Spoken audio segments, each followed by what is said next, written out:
you.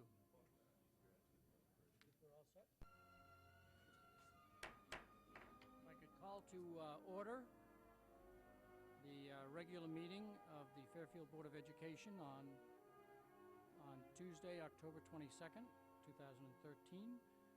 Present is Mr. Convertito, Mr. Liu, Mrs. Gerber, myself, Mr. Dwyer, Mrs. Iacona, Mr. Fattabine, Mr. Carey, Mrs. Brand. We are expecting Mrs. Maxim Kennelly shortly, and we have two new students here. Oh, yes, they are there. One new, one old. Well, actually, Danielle is a repeat from the prior year, and Billy Mador. There's an O on the card, but I am pronouncing it correctly, I am told. Correct, Billy? Mader. So we welcome you to your first board meeting of the new year. If I could ask you to stand for the Pledge of Allegiance.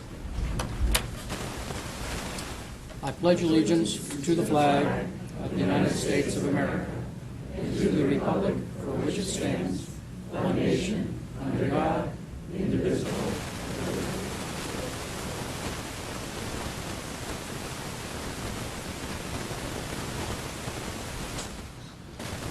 Every meeting we have something special that we have to do and have the pleasure of doing. Tonight we have two things. One, we're voting on a name of a campus later on, but right now it's a special presentation that we are going to have, and some of you may have noticed that Julie Chu is in the room. After the presentation, we'll take a short recess so that those of you who may want to say hello to her individually and thank her for her role in bringing the presentation here, take a photograph, whatever it is that you want to do. We do have a regular meeting, though, we have to take place, and so after a short bit, if she's not had a chance to say hello to each of you, I've asked her if she could step out into the vestibule by the elevator so that those of you can make a choice to listen to the rest of our meeting or go talk to an Olympian. So with that in mind, Karen Parks, I think you are leading us off. Yes, I just wanted to introduce you. Hi, Karen. Mike. Yep. Yeah. For the TV audience. Yes. To have representatives from BP as well as Julie Chu and her family here. I'd like to introduce them to you. Julie, as many of you may know, is going into the Olympics for her 4th time.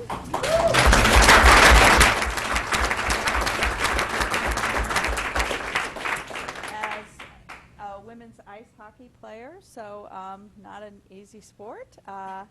And she and her family seem to be very, very appreciative of Julie's education in Fairfield Public Schools, and this donation to the school system because of that appreciation. So I'll introduce you to them and let them speak on their behalf. I did want to mention that rumor has it that Julie has her silver medal in her pocket, so with some coaxing, we may be able to get her to put that on, at least during some of the presentation. So here to represent BP, we have Steve Williams, who is here. He is head of the BP Olympics and Paralympic Division, and we have Neil Gary, who is with the Government and Public Affairs Department for BP, and in the front we have Julie and her family here. So I will let you.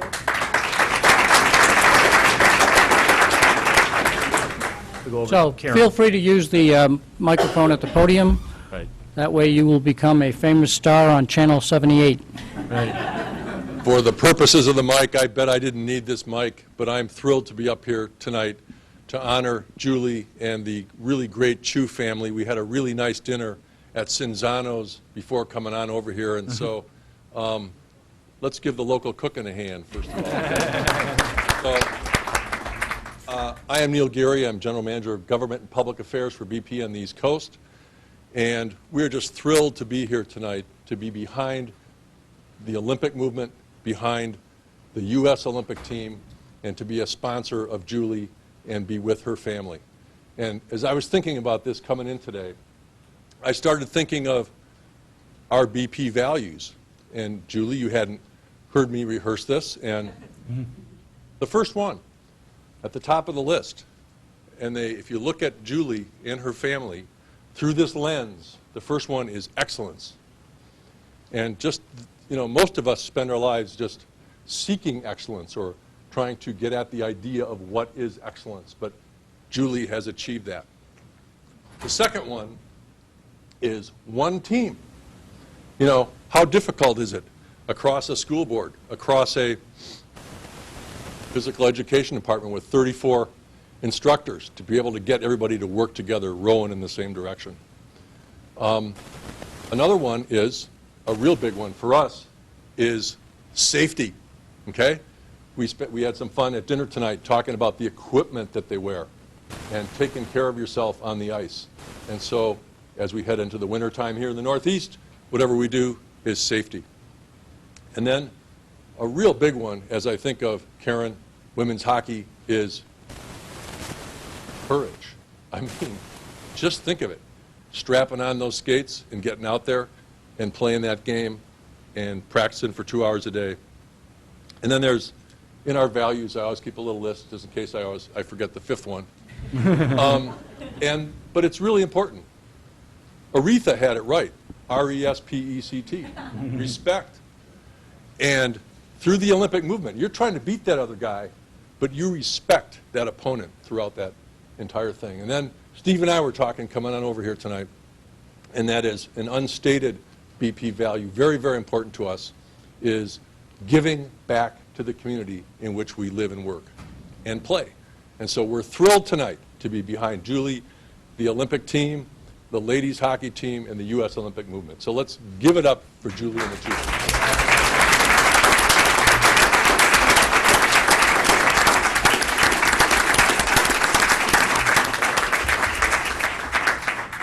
So obviously we didn't rehearse, so Neil just stole my entire speech. But no, it's wonderful to be back in Fairfield. I think the one thing that's amazing about what I've gotten to do over the years and the opportunities that have been presented to me is that I've gotten to travel a ton, live from everywhere from Boston to Minnesota to the Albany, New York area. But when I have to fill out that bio sheet for USA Hockey that says, where are you from, it's always Fairfield. Hands down, and that's never going to change even when I'm 80 years old. I'm from Fairfield. Because this is really the community that I grew up in and has really shaped who I am. And I think when I first was kind of introduced to BP, you see this amazing company that's an innovator in its field, this huge corporation, you're kind of like, it's probably pretty impersonal. But what I found from the very beginning is they said, BP family. We are the BP family. And that's really what they live by. I've gotten a chance to work with Steve a bunch of times. Neil, we just met tonight, but he was introduced to my two nieces who are quite chatty and building a fairy house and at the table in the middle of our conversation. And he's like, no, oldest of 8, no problem, we're good. And so I feel like I've been so fortunate to be one of the 6 athletes, Olympic and Paralympic athletes, that BP supports. And I think it's wonderful that they not only support the Olympic movement, but the Paralympic movement as well. And so this is a great, not only partnership, but hopefully a relationship, and you guys are stuck with me for a long time beyond this.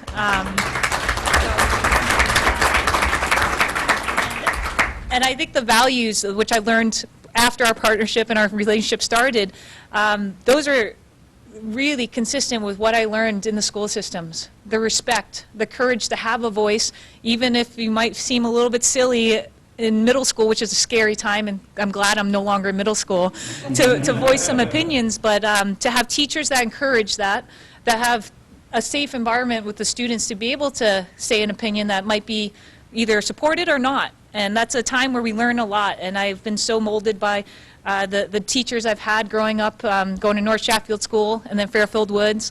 And when I think back to those times, I'm so fortunate. So to be able to partner with BP, be back in Fairfield, and present this check today, and hopefully give back to the community that's made it possible for me to be an Olympian, it's special. So thank you all, and thank you for the time to be here today, but for helping shape me into me. And for my family, sorry. I'm like staring at them. This is like the, I can put my head down. But my family is unbelievable. My parents still live in Fairfield. my brother and my sister, we all went to elementary school and middle school here, and they're the ones that are my backbone. They instill a ton of values in me and encourage me to be the best person I can be, and I'm so grateful for that, and so I appreciate them dearly. So thank you again.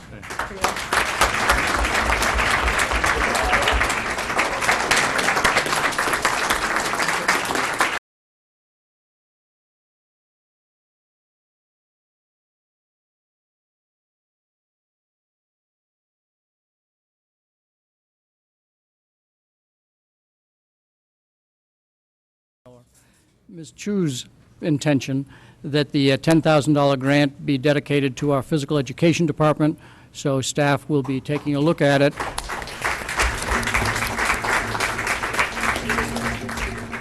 to determine its best use within that department. So, thank you. So we will move on now to the official business, which is approval of the minutes. And the recommended motion is that the Board of Education approve the minutes of the regular meeting of September 24th, 2013. Do I have a motion? Mrs. Iacona? Mrs. Connelly? Any discussion on the minutes? Mrs. Brand? I will not actually be supporting this, as I noted that the commentary of Mrs. O'Shaughnessy was incomplete, and I felt it didn't fully represent what was stated. We do have a tape, and if the board is willing to have it admitted to be inclusive of all our commentary, then I would be agreeable to that, but if not, I will not be supporting this motion. We do try and summarize rather than put the whole commentary in, but any other comments on the minutes?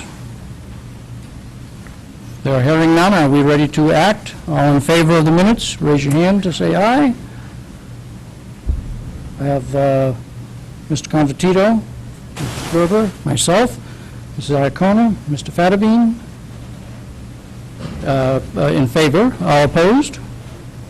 Mr. Liu, Mrs. Brand, abstentions?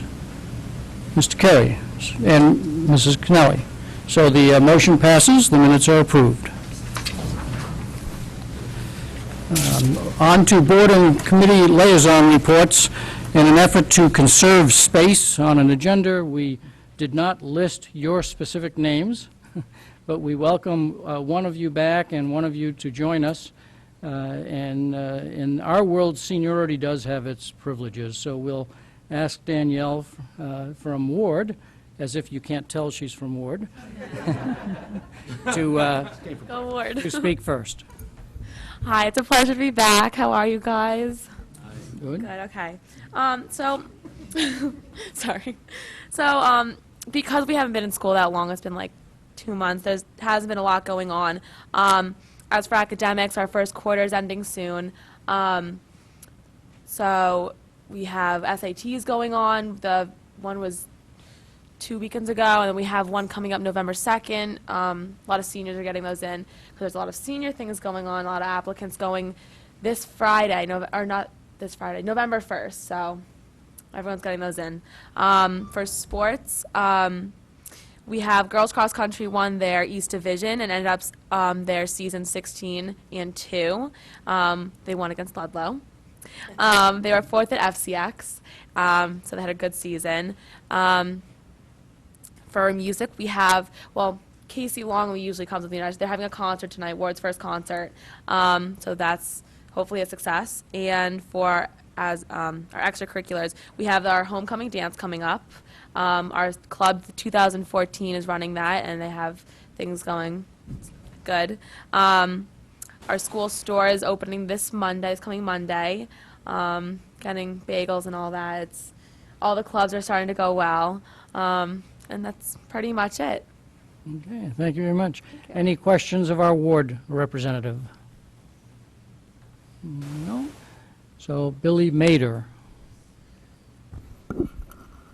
Welcome. Hello, I'm here to speak on behalf of Fairfield Ludlow High School students. And our sports athletic programs are starting off the year on a high note. Our football team is currently 4-2, one of our best starts in our school's history. At our homecoming game on October 5th, we won 35-31 on a game-winning touchdown from our senior quarterback Matt White to our senior wide receiver Mikey Yarman.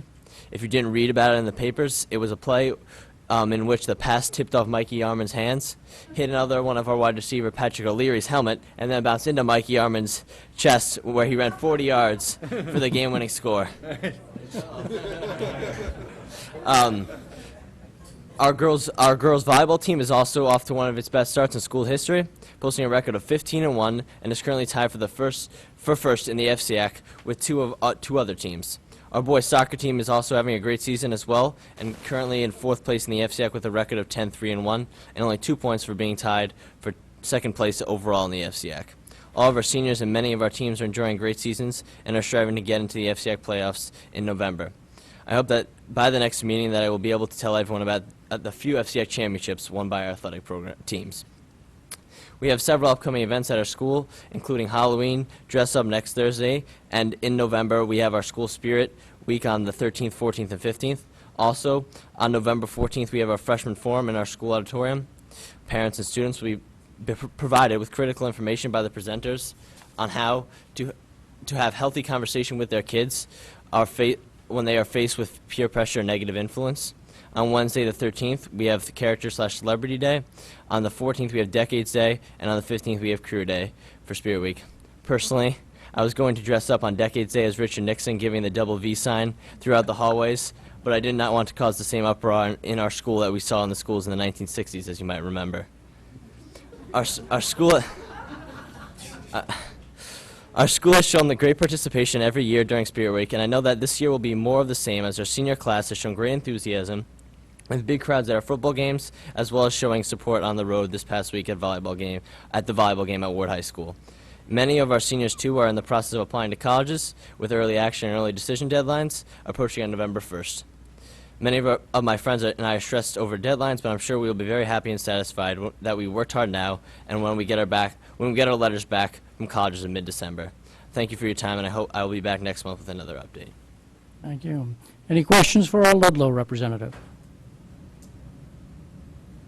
I had the opportunity to be at the Ludlow Ward volleyball game Friday night, which, if you just counted points, was probably 1 or 2 point difference. That third game did go to Ludlow, so they were victorious. But what impressed me was that the freshman and JV volleyball games were played, and a soccer game was played, a football game was played, and the varsity girls volleyball game was played. The parking lot was full. There were families and children and parents and grandparents using that community facility that you as taxpayers and we as citizens helped put there. And if there was a better expression of the quality of life here in Fairfield, I couldn't imagine what it would be other than that Friday night. And the students cheered on both sides of the aisle and then still walked out smiling and being friends, which was a good sign. So thank you for your presentation on the 2 high schools. Are there any other board, committee, or liaison reports that need to be presented? Mrs. Iacona, and then followed by Mrs. Brand. I just wanted to follow up on the Riverfield Building Committee, since I had raised the question regarding the Woodward and Kern report and the remediation or investigation that came back. And the building committee did get a report from the school district, so thank you for sending that over. And they will be addressing those issues, and we'll be using Woodward and Curran to do that. Thank you. Any questions on Riverfield? Mrs. Brand then, and the two of you have, right? Okay, so Mrs. Brand followed by Mrs. Gerber and Mr. Liu. Last night we had actually was my last Board of Health meeting, and actually I've been on that board for 6 years as well. And one of the things I will note is that there has been advancements with technology and the school nurses relative to the school district, particularly with health forms.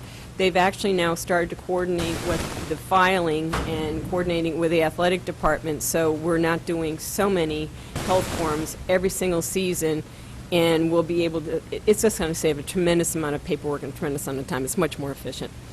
The other report I have is relative to the Cooperative Education Services Board, and they had 2 policies that were proposed most recently that I quite frankly thought were excellent, and I really would like to have our own policy committee also look at them. One was the use of student internet use and personal devices. It took a lot of the issues that we grappled with, quite frankly, and I think it was extremely well done. The other one that I liked very much, extremely well written, was about the confidentiality of student information. I think a lot of us are aware that something happened over the summer that, quite frankly, called into question what is confidential and what is not. My feeling personally is that, quite frankly, correspondence regarding student at all, regardless of who it is, staff, parents, is sacrosanct. It belongs to the students, it belongs to the parents, and it does require parental permission to be released. Their policy, I would highly recommend to our policy to take a look at and adopt, because I think it protects, quite frankly, the interests that it should be. So with that, I am done. Thank you. Well, not yet till we adjourn. Mrs. Gerber. Yeah, I just wanted to mention that for the Ludlow High School Building Committee, the committee approved Perkins Eastman as the architect. And so they will be the architect for this project, and the committee meets again on the 30th, next Wednesday. And Mr. Liu. Thank you. With the Fairfield Woods Building Committee is winding down. They've done a beautiful job, as I think everyone can see. It's a great building. But there is one outstanding piece that, since I'm not going to be here, this will be my last formal meeting, I want to make sure that this board is aware of, so that when it's time to accept this, that they can look into this matter and see whether or not it requires further attention, which is the house lights in the theater. They weren't put in properly, and so right now the house does not dim adequately for a production. And thus is questionable whether or not the theater works perfectly the way it is. So I've been told by Chairman Sapone that it's something he's going to look into. I don't believe there's any more money, but they are trying to work out some kind of ways to get to the bottom of that or find a way to do it. But I would tell the remainder of the board, who is going to be working on this, if they accept this project, that they really should consider that seriously, because it could affect our budget if we take it on and then have to fix it later. Any questions for Mr. Liu? And then Mr. Convertito. Yeah, just a question through the chair to Mr. Liu. So, in your opinion, is it not functioning the way it was intended to function? No, it's not. I will say that there, it was one of those kind of mistakes. No one knows exactly how the mistake happened. It was a mistake. I think the teachers and the faculty and the administrators there at the school are doing their best to work with it. But given that, I think it's the issue that we've always been talking about, is when we take over the school, if the windows aren't up to snuff, then it's going to be fallen to us to take care of that. So I don't know what the end result is here. It's not like a window. It's definitely not that kind of situation. But it's a house lights, and we're asking for a brand new theater, which we put a lot of money into, or the town put a lot of money into, to be up to snuff. And I think we have to consider if that's something that we're going to have to be dealing with in the future. Okay, and Mrs. Iacono. Thank you. We've had issues before in the past, and I'm glad you brought that to everyone's attention. I just want to be clear, I recognize that we use it for theater productions, but it is an auditorium, and sometimes these things get picked up in the press and they think we've built something we really haven't. So I know you're referring to it as a theater, it acts as a theater, but it's really an auditorium. But thank you. No other comments from committee reports, liaison reports. We'll move on to the superintendent's report, and we have a financial update and a budget calendar. So do you have some opening comments you wish to make, or no. Mrs. Munsell, please lead us off.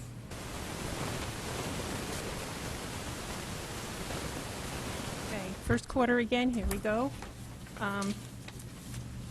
Contrary to last year, we had a typical start of the school year and first quarter expenses. So when I went back and looked at last year's first quarter report, it brought back all the memories of what had happened with PCBs and all that stuff. But This was more of a typical start.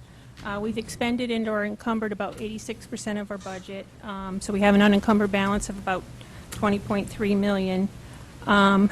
Typically, that would be a little bit less than that. We would have more transportation cost encumbered, but with the first year of the new transportation contract, we're still not there yet with figuring out all those costs and being able to encumber them.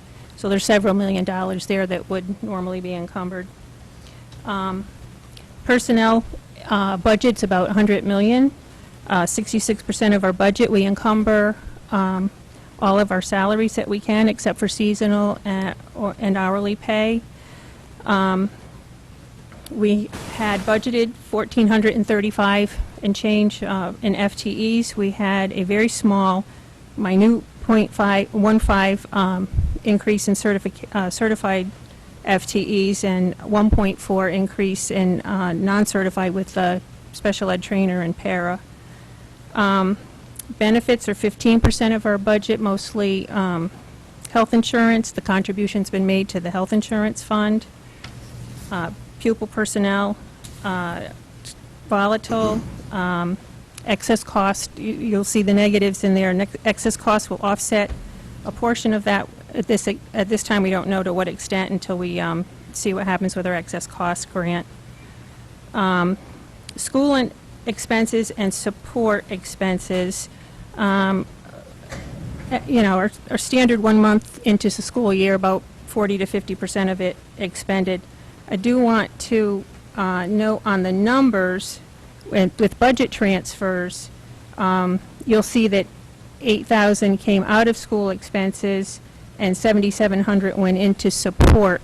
They're interchangeable. They're all instructional materials, in some way, shape, or form related to instruction. It's just a matter of where something was budgeted and where it was needed or for classification purposes. For instance, in that support expenses, there's software. So I try to classify things properly and would purchase instructional materials out of software instead of up in the school expenses. So the 8,000 is offset by the 7,700. That $300 difference was a school moving some of their budget to part-time employment on the first category, which was for lunch aides. So that's an explanation of the transfers and to show you how interchangeable they are. Maintenance, operation, and transportation. As I said, normally transportation there'd be more encumbered. There's also balances for utilities, which we don't encumber.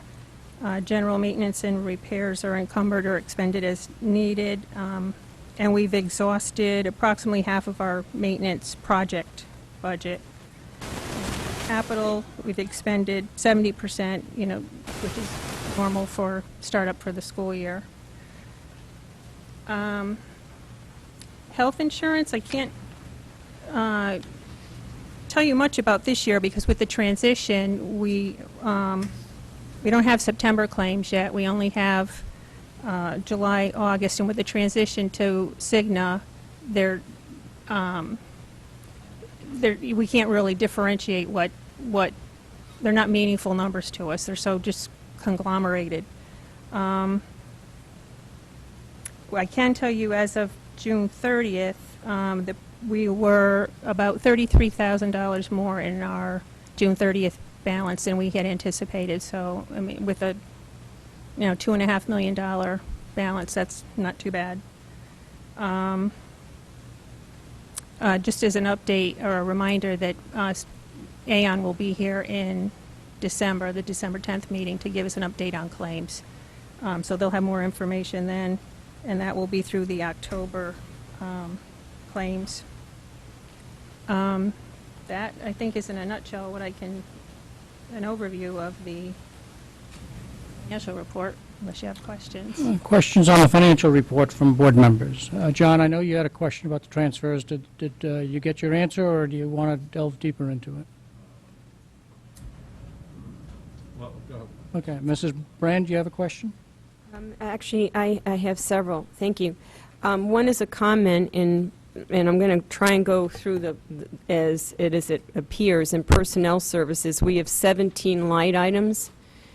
We have special appropriation and transfers in 16 out of those 17 line items. Quite frankly, I'm surprised we have so much movement. I would expect some, but that's a tremendous amount of movement. Again, it's allowed, but my concern is when we go to the town and we make a request, I was hoping we were hitting the target a little bit more closely than we are. Apparently, we are missing it. And that concerns me, that we have to move so much funds around to adjust at this time of the year. The other thing I have is in staff development, which is number 133. It's third up from the bottom. We have an appropriation that appears as a negative. I don't think that you meant mean that. staff replacement. I beg your pardon, staff replacement. I don't believe that, I'm assuming that was an error because we don't appropriate a negative. No, Because it's the not. way I did the math, it doesn't look like that is actually how you intended this to come out. What's that? 460 savings on staff. Yeah, that is how we Right, budgeted. It is, it's a That's- savings. That's- It's the turnover. I correct me if I'm wrong, but when I did this, so we budgeted we don't budget a negative account. We do. We actually budgeted a negative. Doing it that way for years. And then we do it with special appropriation and a transfer of over $1 million? Right, it gets moved out of there as people get hired. Yeah, right. Yeah. If I may, but Yeah, walk me, because I guess I apologize. I am, the 460 is a placeholder for potential savings of new hires. And as we hire somebody, then that savings gets allocated to that school or the specific line items. Is that correct? Right. Well, the teaching staff, the negative 463, Right. correct. means we budgeted salaries Right. for teachers of 68 million. If somebody leaves or is on a leave of absence, somebody that's budgeted in that category leaves or is in a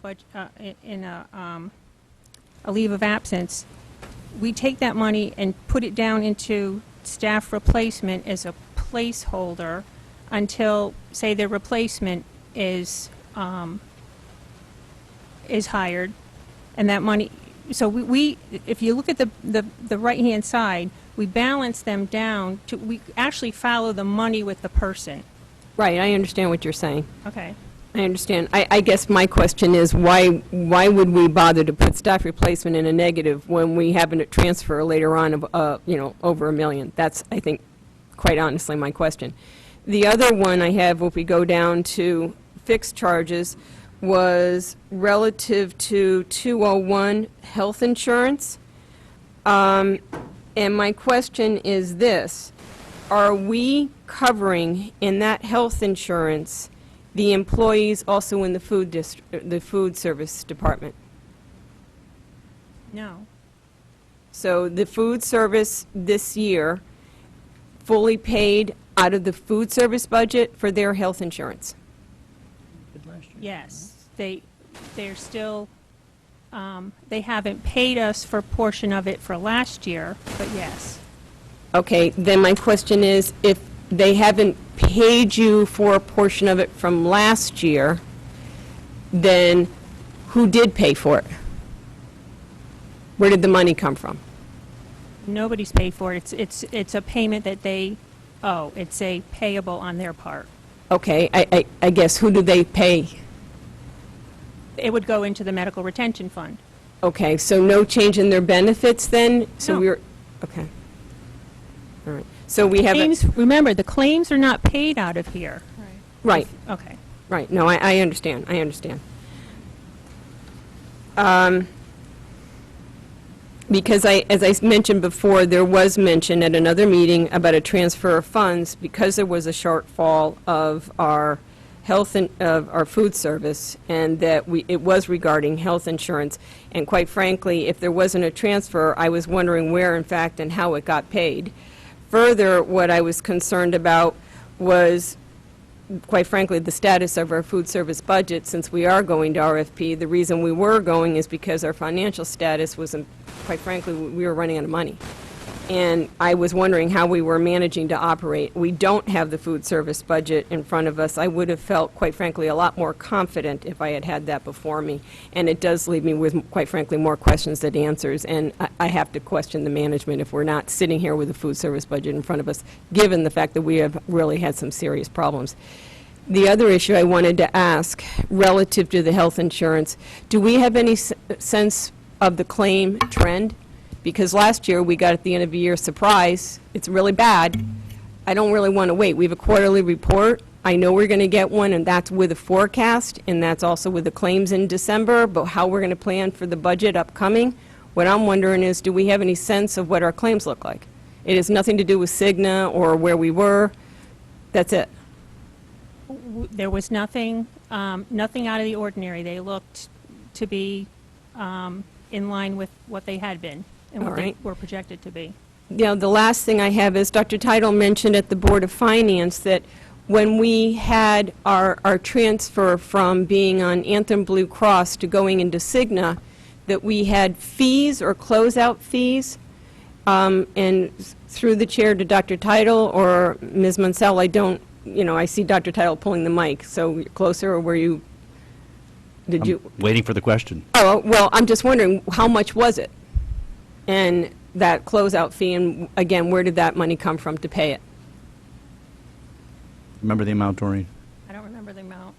I know the Anthem, we did end up cutting the Anthem amount in half. I'd be guessing at a number. And I don't remember what the dental was. It was paid out of the medical retention It was, fund. yeah. All right. And even with that, we ended up in the black on the medical retention fund as of Right. June 30th. Okay. And then my next had to do with professional development, which is page 3 of support expenses. We have an appropriation, and then we had a special appropriation and transfer as a negative. I guess my question for this is, I'm looking at this. It's number 321, professional development, So that's page 2 of 3. correct? Yeah. It's, the appropriation was 585, but then we have a special appropriation and transfer of minus 3,699. I guess what I'm wondering is, why are we taking money out of professional development with the teacher evaluation, staff development, Common Core, quite frankly, I thought, and security issues, I thought that was going to be, I was surprised to see we weren't taking anything out of it. My guess is it was moved down to instructional supplies.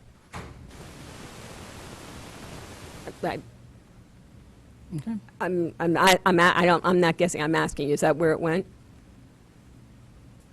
I mean, I see instructional prize going up, I just didn't know. Well, I the can look net into- of there is the net of those two line items. No, I understand. Well, actually, we had a transfer of that 8,000, I think, down here into the 7,000, which is why we're to the positive, unless I'm mistaken. That's what you said earlier, Ms. Mansell, right? I'm sorry? That's what you said earlier. That's where the 8,000 got transferred from school expenses to school support expenses, right? Okay. All right. One last question. Some of the accounts, like supplies and 404, where it says supplies, books, materials, district support, we appropriated 0, but yet we have an expenditure of $905.66. And what I have something I don't recognize. It's at the last column where it says percent used, and it has number DIV/O. I don't know what that is. On an Excel spreadsheet, when you don't have something in one column, that's a signal that says we can't do the math, so that those words and symbol come up whenever there's not a number in both columns that you're doing a formula with. All right. I guess what I'm wondering is that we didn't appropriate, but yet we did have an expenditure. Correct? Am I understanding this correctly? Yeah. Yeah, I'm just, That is a function of our chart of accounts. In 402, instructional supplies, district support, yep, we budget for new classroom curriculum.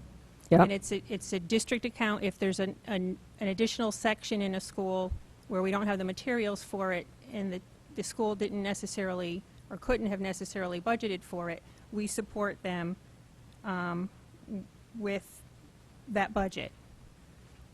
It's budgeted in an elementary account, but when it's expended, historically here, they've wanted to put it into an account that identified the school. For some reason, the account that identifies the school is in that 404 category where there's no budget. It's a function of the chart of accounts. That will change. Okay. Yeah. All right. Thank you. Any other questions? Mr. Confidentiality. Yeah, I did send an email asking for some detail, but maybe I can just bang through it here. Through the chair. So my understanding is line item 404, that's essentially what I would term as a former accountant as a scheduled account. As a scheduled account, so you would break it down by school, and there would then be a transfer from the general account of 402.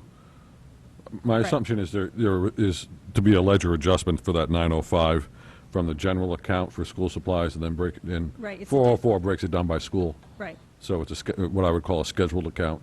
right. Each- I mean, okay. you would think they should be coded the same. Okay, fine. So that's, but they're not. For whatever reason, that's how the chart of accounts grew. Okay. The only, I understand what's going on in this personnel services account, okay? The reason for my email was so that we could sort of have a boiler, not even boilerplate, but an explanation of, hey, we budget for this many people, okay? There's so many at Ludlow, there's so many at Ward.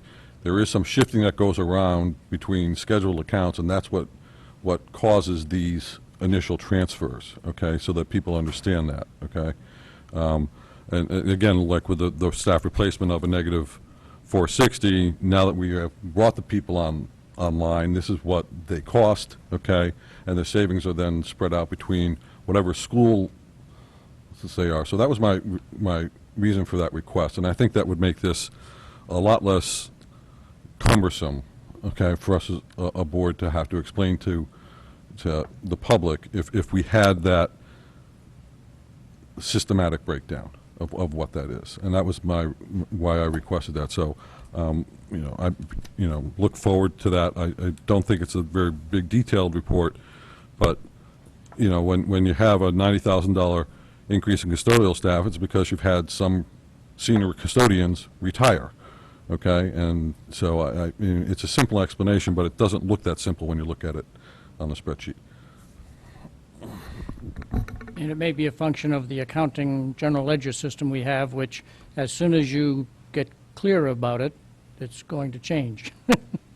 Because for those who are in the audience, the state has mandated a new general ledger accounting system, and as soon as they have it prepared, then Doreen will have some interesting nights to review and implement it. Any other questions on the quarterly financial report? Mrs. Brand. It's actually relative to the hiring practice, because I think what we're doing then, if I'm not mistaken, whether it's custodian or anything else, we're clearly hiring people that have a lot less experience. Relative to our teaching staff in particular, are we hiring people proportionally that have less experience? And clearly there have been people that retired because they retired. But what I'm hoping for is, quite frankly, that we have some balance. There's actually quite a bit of balance, because I sign all of them. I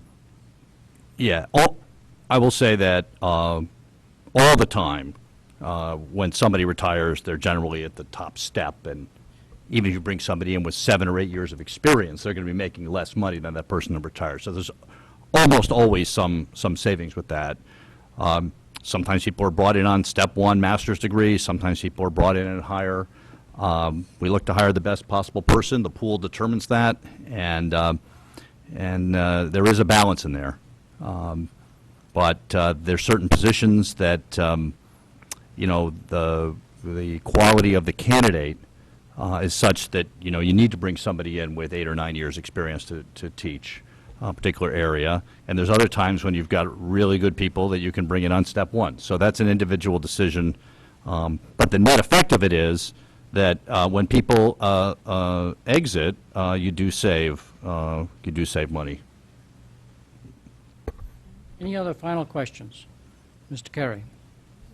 Question for the chair to help me refresh my memory. Didn't we look at the food service budget 2 months ago, 3 months ago? We have normally looked at the food service budget in June of each year. Yes, I think that would be the last To time. see it that we this looked at fall as well, then? Testing my memory. Yeah. I guess just that my comment to that is I just want to make sure that we're clear here. We review these budgets separately as a matter of practice. This board 3-4 years ago decided to change our food program. The federal government decided to change it further last year. As a result, 139,000 less lunches were purchased, was my recollection of the last report you gave us. So we're bleeding cash because of that. The kids don't like what we're producing. A lot of that has to do with our governance and the mandates that are being placed upon us, and we're trying to work through that. So I'm not sure I'd use the term mismanagement. I think that's a little bit more salacious, and I'd want to present at a board meeting like this. I think that we have responsibility to this, and we need to work with our team to get a program together that's desired by our students, that provides enough calorie content, and that's really where the focus should be.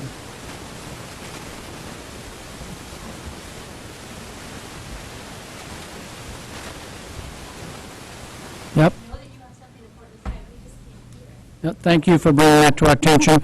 As we all know, if you speak very close to the mic, it is better than if you do not. So just a reminder to board members about that.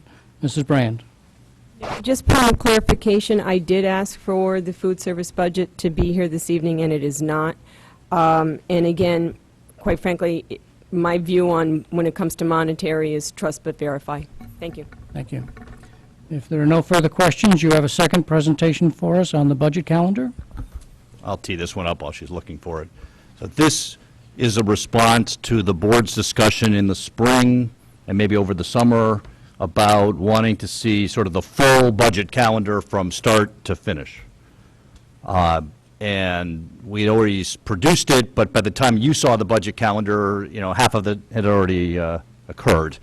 So that's what this document is, so people can see that the budget preparation has already begun and continues for some time and doesn't conclude till May. Any questions from the board on the calendar? Mrs. Brand. As you all know, I won't be here, but my recommendation when the document goes out to print, I would ask that board members receive a copy of it when it goes to print. We actually have 14 days to review, 3 meetings, $151+ million budget. I really would think that the board members should have the opportunity to be able to have at least more than 2 weeks, because certainly every other town body has a much longer time to have a crack at it than we do, and we are the governing body. So when it goes to print, I would appreciate it if a copy were mailed to board members. Thank you. Any other questions concerning the calendar? Mr. Liu. Thank you. Yeah, this is great. I think we all sort of understood that you were working on the budget for a long time before we see it. I think one of the things that, at least what I was trying to communicate in the notes that we were asked, what would we like to see in terms of budget preparation, is that instead of just, I don't know if the word surprising is, instead of just getting it when it's published and ready the night of, if there's any time before that where you're at almost ready, so that you can sort of test the water and see, are we on the same page here? Because I think it would just instead of having 2 weeks where we're trying to, like last time, we're at the table at the 11th hour and everyone's trying to barter and trade, votes for what we're trying to do, is we get a consensus early on, like saying, yes, Dr. Tyler, this is exactly what we're looking for here, and no, Dr. Tyler, this is not what we're looking for there. And that's what I guess I'm looking for in something like this. Thank you. Any other final comments on the calendar? If not, no, Mrs. Markson-Kennelly has a comment. Just two quick questions. To what degree do you expect, how different are you expecting this new budgeting system to be? Because obviously that's a whole different layer of explanation that the board is going to need, not just what numbers are going where, but, so much of our time was simply understanding what each of the designations, indicated. This year, it won't be any different.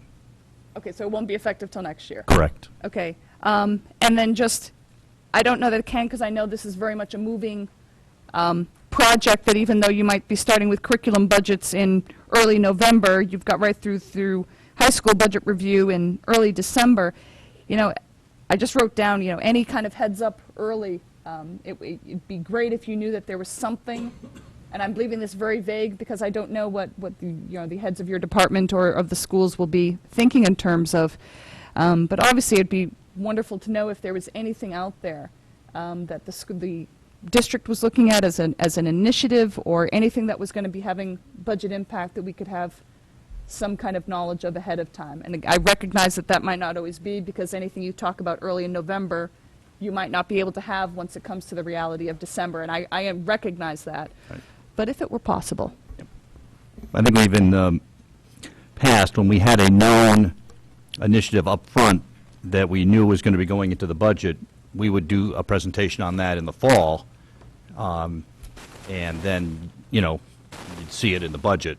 I don't think anything sort of fits into that category. There's just a lot of moving parts right now. Obviously, the biggest thing that we do give you a heads up on ahead of time is the health insurance. That was the big driver last year. That was 90% of the increase or something. So that's one reason why we do that in December. There's still one more month of claims, but because that's such a big deal, and that we do that in advance. So, if there's anything else looming, at that point, we can look at it. But right now, I don't see anything that's going to fit into the category where there'll be, say, a big presentation, because there's a big initiative that's going to be, be a surprise in the budget. But who knows? It's early. Mr. Convertito. Well, I'm going to try and give you one. I have been waiting for 2 years now, and actually longer than that, to see a new high school schedule. And I would love to see a budget out there with an either-or option with that 8-drop-3. And I know that's a lot to put on your plate, but we've been waiting for that since before you are coming. And I know that it's an undertaking financially, but I would like to see both options in the budget this year. Well, if you remember, when we went through the Ludlow expansion, one of the linchpins to any new schedule at the high school was expanding Ludlow, because we can't feed the kids. Ludlow's cafeteria, specifically. And so that is not going to be ready for this fall. So even if we could miraculously agree on a schedule in time for this budget, we wouldn't be able to implement it. So I think it's premature. We do have on our list of initiatives that gave out that we would be working on that this year, and that would be bringing it back for information at some point. But the target for that looks to be a year from the fall as opposed to this fall, because we need to get the construction done. And with everything else we're doing right now, I just don't see us getting to agreement on that in time to budget for it. And it's unclear to me what the financial ramifications are. That really needs to be studied more clearly. So everybody would like to see it happen sooner rather than later, but the facility can't handle it right now. Our target is for fall of 15 for that. Mrs. Iacona. Thank you, and I think this has been a good discussion on the budget. I just want to remind everybody who will be staying on the board that there are essentially two budgets related to the school that come out. The first one is the superintendent's budget. And once that lands in your lap, you can take that budget and you can add to it if it's missing things that you want in, and you can subtract from it if there are things that you don't want. So I just advise you not to trip over yourselves trying to get this, that, and the other thing in or out before the superintendent even presents something, because you have complete and total control over it once he hands it over to you. No further comments. I think you're done for the moment. All of our items are exciting. We had one to begin, but we have one in the middle of our agenda, and that's the proposal to name the alternative high school. For the purpose of getting the presentation in front of us, I will ask. I don't want to have a motion yet. Huh? You don't? I don't have a motion yet. We want to have a presentation regarding some alternative considerations that came out since this motion was passed. Thank you. As to the exact name. So I'll let Dr. Title, and Dr. Title told me that, but I kind of forgot it at the moment.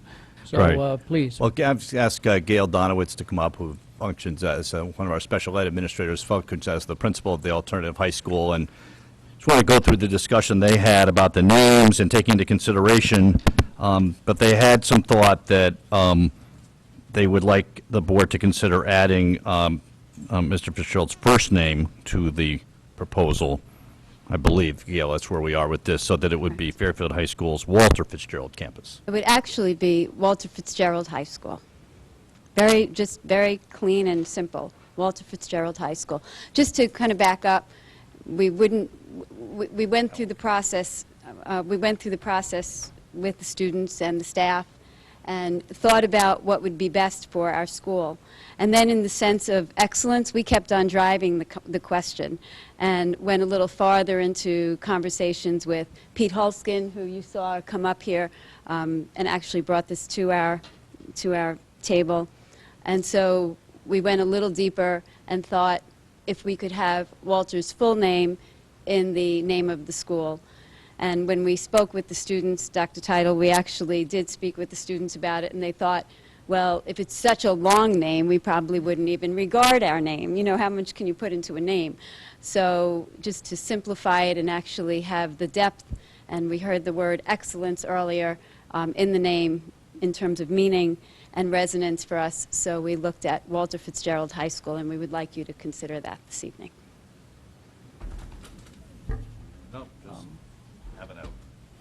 Could I ask a question of somebody that might have an answer to this question? My understanding is that when you graduate from the alternative high school, you actually graduate with a diploma from the high school that you are in that attendance boundary of.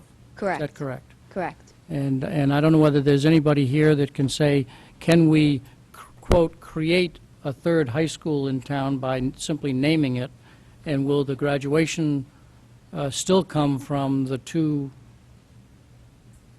high schools that are on record within the state?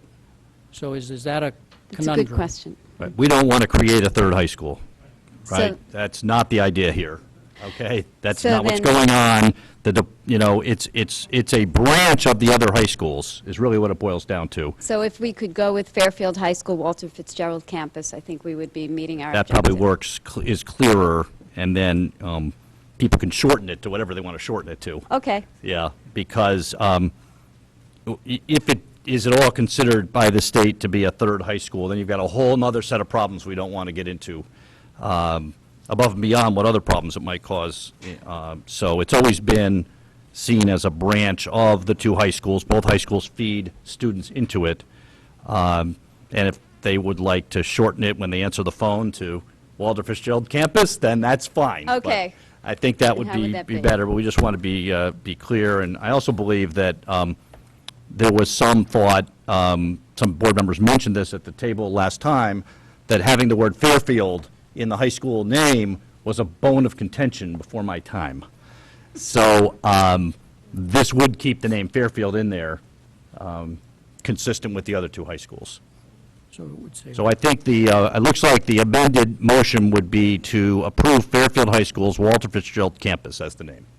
if somebody would make Is that that a motion. correct? Yes. Okay. So the recommended is exactly as it's printed on the agenda. So the recommended motion is that. Walter. Correct. That the Board of Education approve Fairfield High School's Walter Fitzgerald campus as the name for the alternative high school in honor of Mr. Walter Fitzgerald. Do I have a motion? Mrs. Iacono? Do I have a second? Mr. Carey? Mrs. Brand? Both. Second. You'll do one. Do we have discussion on it? Mr. Convertito? Grammatically, is there an apostrophe after the S? I know. Mrs. Connelly? I asked her. Does it have to have the S that bothers Let me? me- Isn't that because it's both high schools? Students from both high schools would go there. That's why there has to be an S, but that's why there wouldn't be an apostrophe, correct? Because it's apostrophe S would mean one high Yeah, but school. when it's plural, isn't it post S? Isn't the apostrophe So it would post be S? S apostrophe? We'll research it. Yes. Okay, I just want to make sure that, you know. Mrs. Kennelly, are you going to chime in? No. Well, no, it would be S apostrophe. My question was, is there a standard practice when it comes to the naming of schools? That when you refer to their, adjunct campuses or anything like that, is that? This is the only one. This is the only one. No, I'm So- talking about in Fairfield. I was actually talking about looking at other schools, period, that had multiple So campuses. we will state and- for the record that the minutes will clarify where the apostrophe is supposed to be. And when, If at for all. those of you interested, read the minutes as they come out. We can help from our English class tomorrow if you'd like. Okay. But thank you very much. On a, There are comments of a more substantive nature on this proposal. yeah. Mr. Convertito? Yeah, just to continue on, one, I think this is, a great thing to move forward. I think I applaud you in the way that you brought it forward to the board with the participation of the students and so forth. I think to have an identity for that campus is long overdue, and I will wholeheartedly support this motion. Yeah, Mrs. Iacono? I just want to say thank you, and I'm really glad you brought this forward, and this is my last meeting since I'm retiring, and what a better way to go out and to be able to act on this. So thank you. It's really a wonderful thing. These are the things that really make you happy to be on the board.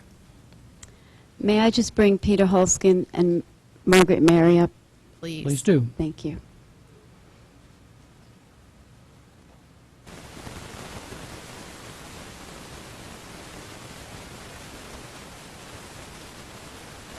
These are the two people that have had more impact, heart and soul. And then I'd also like to ask Karen, Tim, the people that are in the back are actually staff here from the alternative high school. And this is a big moment for us. So if we could just have everyone come on up.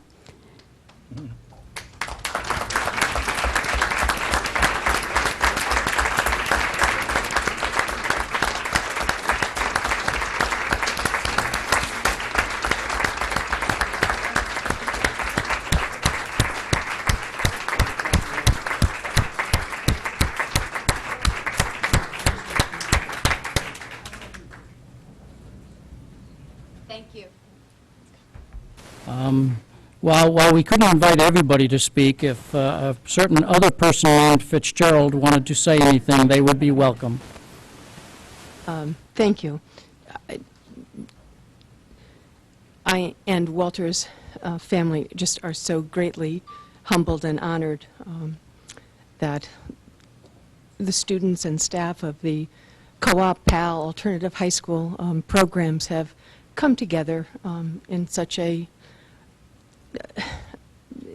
in such a collaborative way to honor a person who really gave his life for the alternative education program. I think you folks around the table know that over the years I've had my fair share of kind of getting to know quality teaching, and I can honestly tell you there was no greater advocate or teacher in the alternative high school than Walter Fitzgerald, and I say that without bias, but a little bit of bias. Walter's three sisters, who are also graduates of the Fairfield Public Schools, aren't able to be here tonight. They're out of state. But they are, and all of our nieces and nephews and cousins and everyone are just so proud that we're moving in this direction. I thank all of the staff members who worked with the students to move this forward. You know, Walter would be cackling. He didn't laugh or chuckle, he cackled. He'd be cackling right now that this may be moving forward, depending upon your vote. Cackling, though, that it was really the students who came forward, and not only, it's not just about the naming, and I think, John, you've been talking about this as other board members have too. It's about how you move forward and give the alternative high school an identity and a purpose and a mission that gives students a purpose and a mission. And again, I just am most grateful, and I'm most grateful to the folks here in the audience tonight and last time around who knew Walter. I knew the impact that he had on his students, and I thank you from the bottom of my heart. Thank you.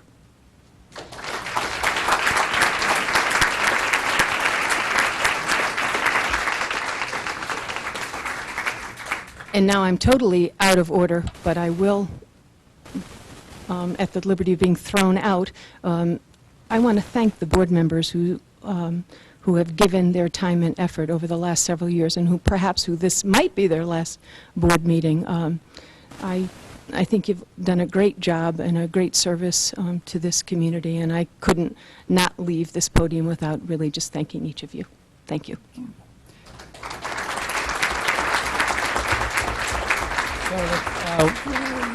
So that we perhaps do not keep Mrs. Fitzgerald in suspense any longer, we were ready to take action. Yes. Mrs. Brand? No? No, just to say what was said earlier, quite frankly, it's a celebration. It's a celebration of a life, it's a celebration of a school, and it's a delight. Thank you. Now to the public, if we have members of the public that wish to comment on this motion as presented. I see no one. I will take from your applause that you are all in favor of it.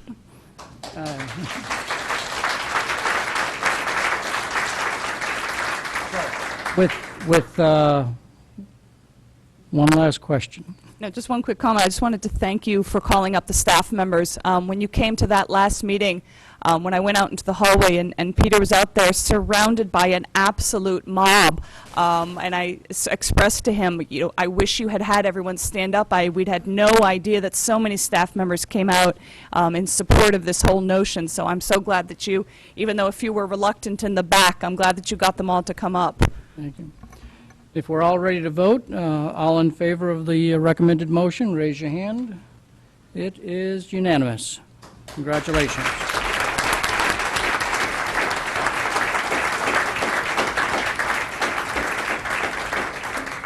So we move on to our next presentation, the action item, approval of plans and specifications for the Osborne Hill project. While the architects are moving forward, I'll move the motion. I'll present the motion, recommended motion that the Board of Education approve the plans and specifications of Osborne Hill project numbers, and those will be filled in with the appropriate numbers. Do I have a motion? Mrs. Iacono? Mrs. Gerber? So do we have anybody that's making a presentation before the architects, or? Mr. Silver is just getting an easel. He's getting an easel. So just on the process for this project, the building committee has charge of the project, and they have the charge, and they have your educational specifications. And they've approved these plans and specifications, but the state requires that the board act on them as well prior to the meeting with the state. So time is of the essence here, and really the building committee really retains the detailed review of these, but the form that we submit to the state requires the board's approval, so that's why we need to do this in one meeting. Any questions concerning the process, and then we'll have the architects make a comment. Mrs. Brand. Yeah, I apologize for my lack of memory. When this project first started, did it include the gym, or is the gym a later add-on? This actually started as a window project. That's what I thought. That's why I'm asking. Then the war came. Yeah, exactly. Then we found the PCBs, and it expanded to the gym remediation, the remediation of other parts of the building, and so forth. So it's been combined into two projects because one is a special project for the expenses the board incurred last year to remediate the school so it could be occupied, and then the second's for the actual project. So originally, the project was a window project, Right. and it expanded to include the gym. And I think it expanded to include the walkway as well. Correct. Right. Yeah, and those were add-ons later. Yeah. Right. Right, and they all went through, and everything had specs, and that's what the town Oh, approved. Right. okay, all right. Right, exactly, good. Mr. Fattabine? All right. Just a point of clarification, if I understand it properly, the two numbers listed in the resolution, recommended motion, I mean, are the first number, 0510124CV, is for the remediation as well as the portable or temporary gym facility, which has sort of already been done, and this is the specification we're approving that is closure number 5A. The next number, 0510126EA/EC, is in essence for the more permanent gymnasium renovation and other work to be done at the school on a permanent basis. Is that accurate? I'll ask them to explain the difference between the two project numbers. That's exactly correct. So the answer is yes. Yes. There you go. Okay? Just want to make sure I So, understand. so with no further questions, please, Bill. Remember Bill? I'm Bill Silver with Silver, Petroselli and Associates Architects and Engineers in Hamden. In the last 4 months, we've been working with the building committee and generating schematic designs, and these are the images which they have selected not only in terms of finish and color, but also in terms of style and design. You'll see little vestiges, especially on this one over here, of the window change on the rest of the school, not just the gymnasium. So they've chosen color, so to speak, as well as window operation and function. We've also dealt with the abatement issue as part of these construction documents. We've introduced daylight into the high clear story spaces of the gymnasium as part of the abatement responsibilities of removing the PCB-laden tectum or wood fiber deck, and even the structural steel had PCB-laden materials that we have to remove. So the project actually morphed a bit to actually pull and pop the roof off and start all over again. And all those details essentially are what you have in your small package. Those represent just a portion of the drawings. 50 drawings have been prepared, and as Dr. Title said, they've been approved by the building committee last week, as well as the project specifications, and last but not least, the estimate that you have just passed around to you. It's your responsibility, as well as the building committees, to approve these plans, specifications, and estimate as complete so that we can go to the State Office of School Facilities for their plan review. Without your approval, we are not permitted to go up to Hartford to start the plan approval process. Once they complete their review, hopefully within 30 to 45 days, then we will go out to bid. And the full intention, obviously, with this project is to get it built as soon as possible. The images that you see on the left of me is the view of the gymnasium from the fields at the rear of the property, while this view on the other side is from that courtyard space with the portable classrooms off to your left. You really can't see them much, but that is the connector that you are seeing with the space fully enclosed and weatherproofed, et cetera, as part of the original responsibilities. If you all remember that colorful scheme of estimates that you saw many months ago. So it's all pretty much conforming with the budget. We've had to package it with alternates and bid structures, working with the building committee to maintain the budget per their charge from the RTM. And that's it for this one project of the two that you're reviewing.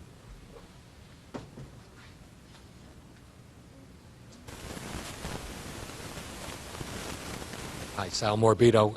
I brought up the large blue binders because the packet that I gave you was an abbreviated packet, just because there were too many pages to print out for you. What the plans essentially include for the portion that's already been done is all the documentation we had for the emergency, all the hygienic testing that was done during last summer, and the ongoing quarterly testing. A few small pages which were included in your packet for the temporary gym, and it was included in a separate OSF number because that project had to receive special legislation. That's the reason for the two numbers.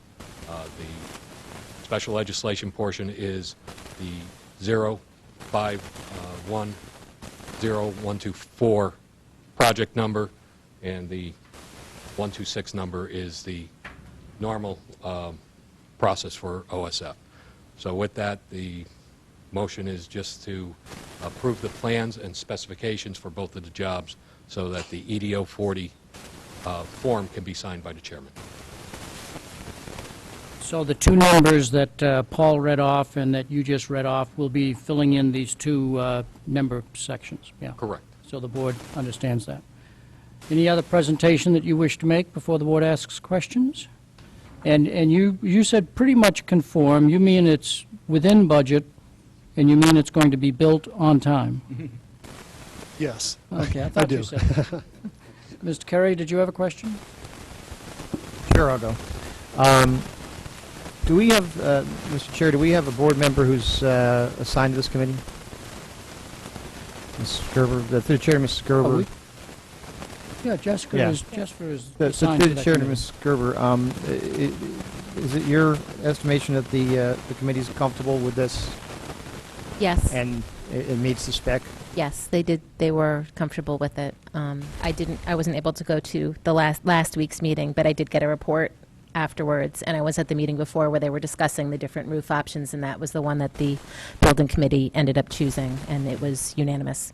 And I apologize, my recollection is fuzzy, as I know we've gone through this one several times, but wasn't the number that we approved for this somewhat substantially higher? Wasn't it 3.9 or 4.4, or am I Originally, confusing it? the numbers were combined for the town's bonding purposes. Oh, so that was the other money that we've already spent? Yeah, so the two PCB. projects combined, the 3.4 and the 800, so yes, you're remembering the number that went through to the RTM was about a $4.2 million number. It's going to be a lot higher than this Yeah, number. it's the combining of the two projects. Okay. Yeah.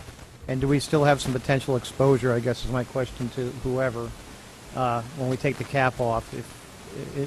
Can the PCB downstream expand our costs once we get into this building?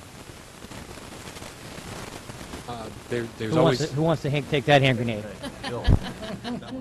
If I had a crystal ball, I'd answer that with surety. It is a devil in the details.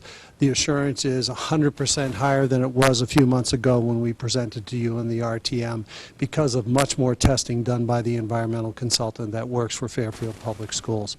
So the confidence is higher. Is it absolute and assured? It can never be with PCBs, but it is 100% more than it ever was.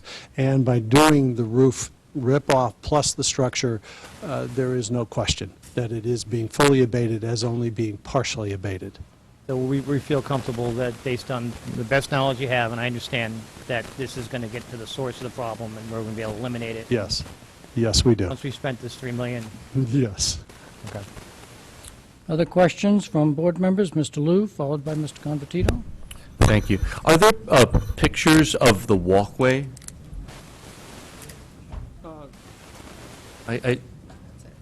Oh, that's the walkway. Okay, I thought it was from our point of view. Okay. And so that is, They're also in your plans as well. right, but oh, is it? I didn't see it from that, I only saw the downward one. Is that courtyard completely sealed in? No, it is still open to the southwest. And I guess, so the question is, I'm not sure who's supposed to get this, but in terms of security, I can see that those windows open, though I'm sure Osborne does not have air conditioning. So security-wise, we have to deal with open windows because we need the air. Correct. Okay. And that was, all the options were vetted with the building committee. The range of operability, high versus low, we did touch on security issues, but it hasn't been buttoned up 100%. That's another aspect that's coming back before you in terms of vestibules and other projects in the future. Obviously, with doors and windows, it requires vigilance on the part of the staff. Mr. Convertito?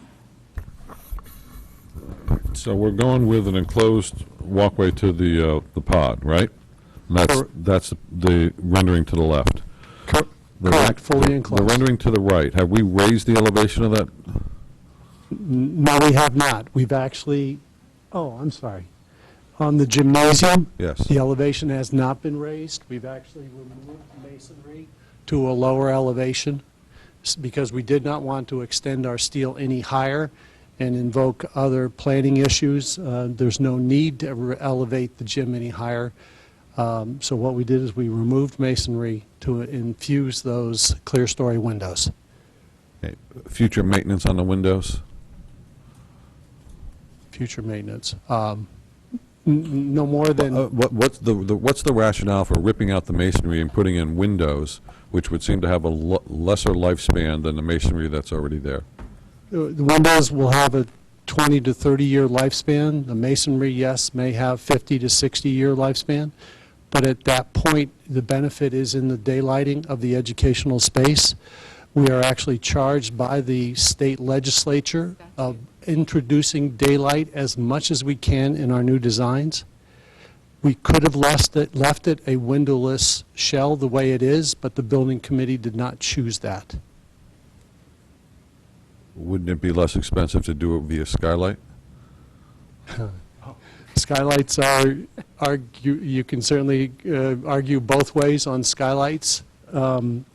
Skylights are more prone to leakage than windows on a vertical plane. I'm just going through all the questions I'm going to get, so please humor me. Okay? All right. Because we always talk about scope creep and so forth, and it's a great rendering and so forth, but we're going to get the kickback that why are we tearing down masonry to put up windows, and why are we making this thing look nice when it was just a cement box to begin with? And I just want to know, I get it's under budget, it's where it's supposed to be, okay? But, I don't want to have somebody coming up to me and says, just like the copper on the side of the Fairfield Woods Middle School, okay? Yeah, Mrs. Gerber, who sat through the building committee, might be able to I may be comment able on your to question. make you feel a little bit better about that. There were actually 4 different roofs that were presented to the building committee, and this one was actually accepted because it was not as flamboyant, aesthetically appealing. I mean, it wasn't flamboyant. It was actually very pretty. But I think the building committee, including one person who was on the Woods Building Committee, is obviously very cognizant of perception, of how those outside of the building committee feel about building projects, about scope creep. And this was actually chosen because it was not, I mean, they were pretty much all about the same prices, correct? However, because of the cognizance of perception and not wanting to have people drive by and say, I can't believe Osborne Hill has that amazing looking roof, they chose one that is less amazing in the hopes that, but still within the same price, to avoid problems like that. So they're the building committee is incredibly cognizant of concerns and will address them, I believe. They already have, and I'm sure they will continue to. Having been on the previous building committee for the pod, there was some flooding issues in that courtyard. Those addressed and have they been taken care of, so we're not going to have water in the walkway. And I just want to make sure all our T's are crossed and our I's are dotted. They're controlled now, even though the water flows through the walkway area. Yes, we are resloping, repitching the bituminous areas around either side of that connecting corridor to drain adequately away from that space. That's it. Any other questions from board members? Mrs. Brand. As I'm looking through this, a couple of things. There's a point of clarifications that we actually don't approve estimates. I know it was mentioned, but that is not part of our charge. When I look at this, unless I'm misunderstanding this, we have Osborne Hill project number, and there's two numbers. One is actually the project, and one is actually the remediation, because I see specifications, and the reason I'm questioning that, we have already approved building specifications, correct? Right. Plans and specifications is a term of art within the state legislation. So we have to call them plans and specifications. But we're not changing any... Correct. Okay, okay. Yeah, they building committee hired Silver Petrocelli to design plans and specifications to meet the ed specs. And meet the, that's Yeah, exactly the my educational point. specifications, correct. Right. But there's the word specification appears in both. Right. Thank you. Any other final questions? Mr. Fattabine? In general, wouldn't you then approve typically, wouldn't you approve the plans and specifications before you appropriate the full funds? I mean, in general. No? No. Doesn't happen that way. It's a state thing. I know, it's a state funding. And there's a reason the state requires the board to approve the plans and specifications before they hand out money. Well, the rationale would be that the Board of Ed approved the ed specs. Now they're bringing back the details and saying to you, these are the specifications that meet the ed specs that you approved. That's the loop that they're closing here. Right, but my point is, there's a rationale why the state wants the Board of Ed to approve Mike, it. go close to you. That's the rationale. As hard as Mr. Fattabine may try to find rationale in the state process, that's a struggle for all of us. Any other final comments or questions before we take action? One other, I guess, you briefly alluded to how this plan is different than was originally proposed because of the need to remediate some of the PCBs further, and that was, so you termed lifting the roof or raising the roof. What was, the original plan, as I understood it, was more of a renovation project and not a rebuild project. How would you classify this in the continuum of renovation versus rebuild? Are we closer to renovation or closer to rebuild? If I can hike it back to the state, they call it alteration. So there's another term for you, and it encompasses everything. The roof, rebuild. It is restoring a roof plane that was already there. It is the same low-slope roof plane that was already there. It now will have a new 20-year roof. So we're not really altering it so much. We are restoring what is abated, what is removed because of its hazardous material. The fact that we've added windows and other contemporary features that you expect in educational facilities may make it seem like an improvement, and hopefully it is for the children, but it is still providing the same four walls and the same low-slope roof that you had before. So it's hard to answer your question as renovation versus rehabilitation versus restoration. That's why the state maybe goes to something simple like alteration, is how they characterize the project. I'm not sure I hit your question very well. As good as one could, I think. Thank you. If there are no further questions or comments, before we act on the motion, we'll move to the public. Any comments from the public on the recommended motion concerning Osborne Hill? Osborne Hill.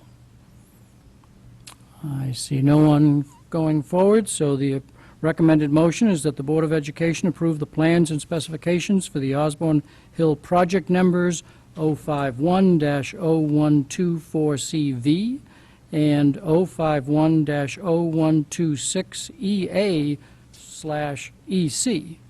That has been properly moved and seconded. So all in favor, raise your hands. And we have a unanimous vote. Thank you very much. Thank you, and thank you to the building committee and very to much. Mr. Silver. On to the second item of new business, enclosures 6, approval of the changes to the Fairfield Teacher Evaluation Plan. The recommended motion is that the Board of Education accept changes to the Fairfield Teacher Evaluation Plan as recommended by the Teacher Evaluation Committee. Do I have a motion? Mrs. Iacono. And followed by Mrs. Maxon Canelli. Thank you.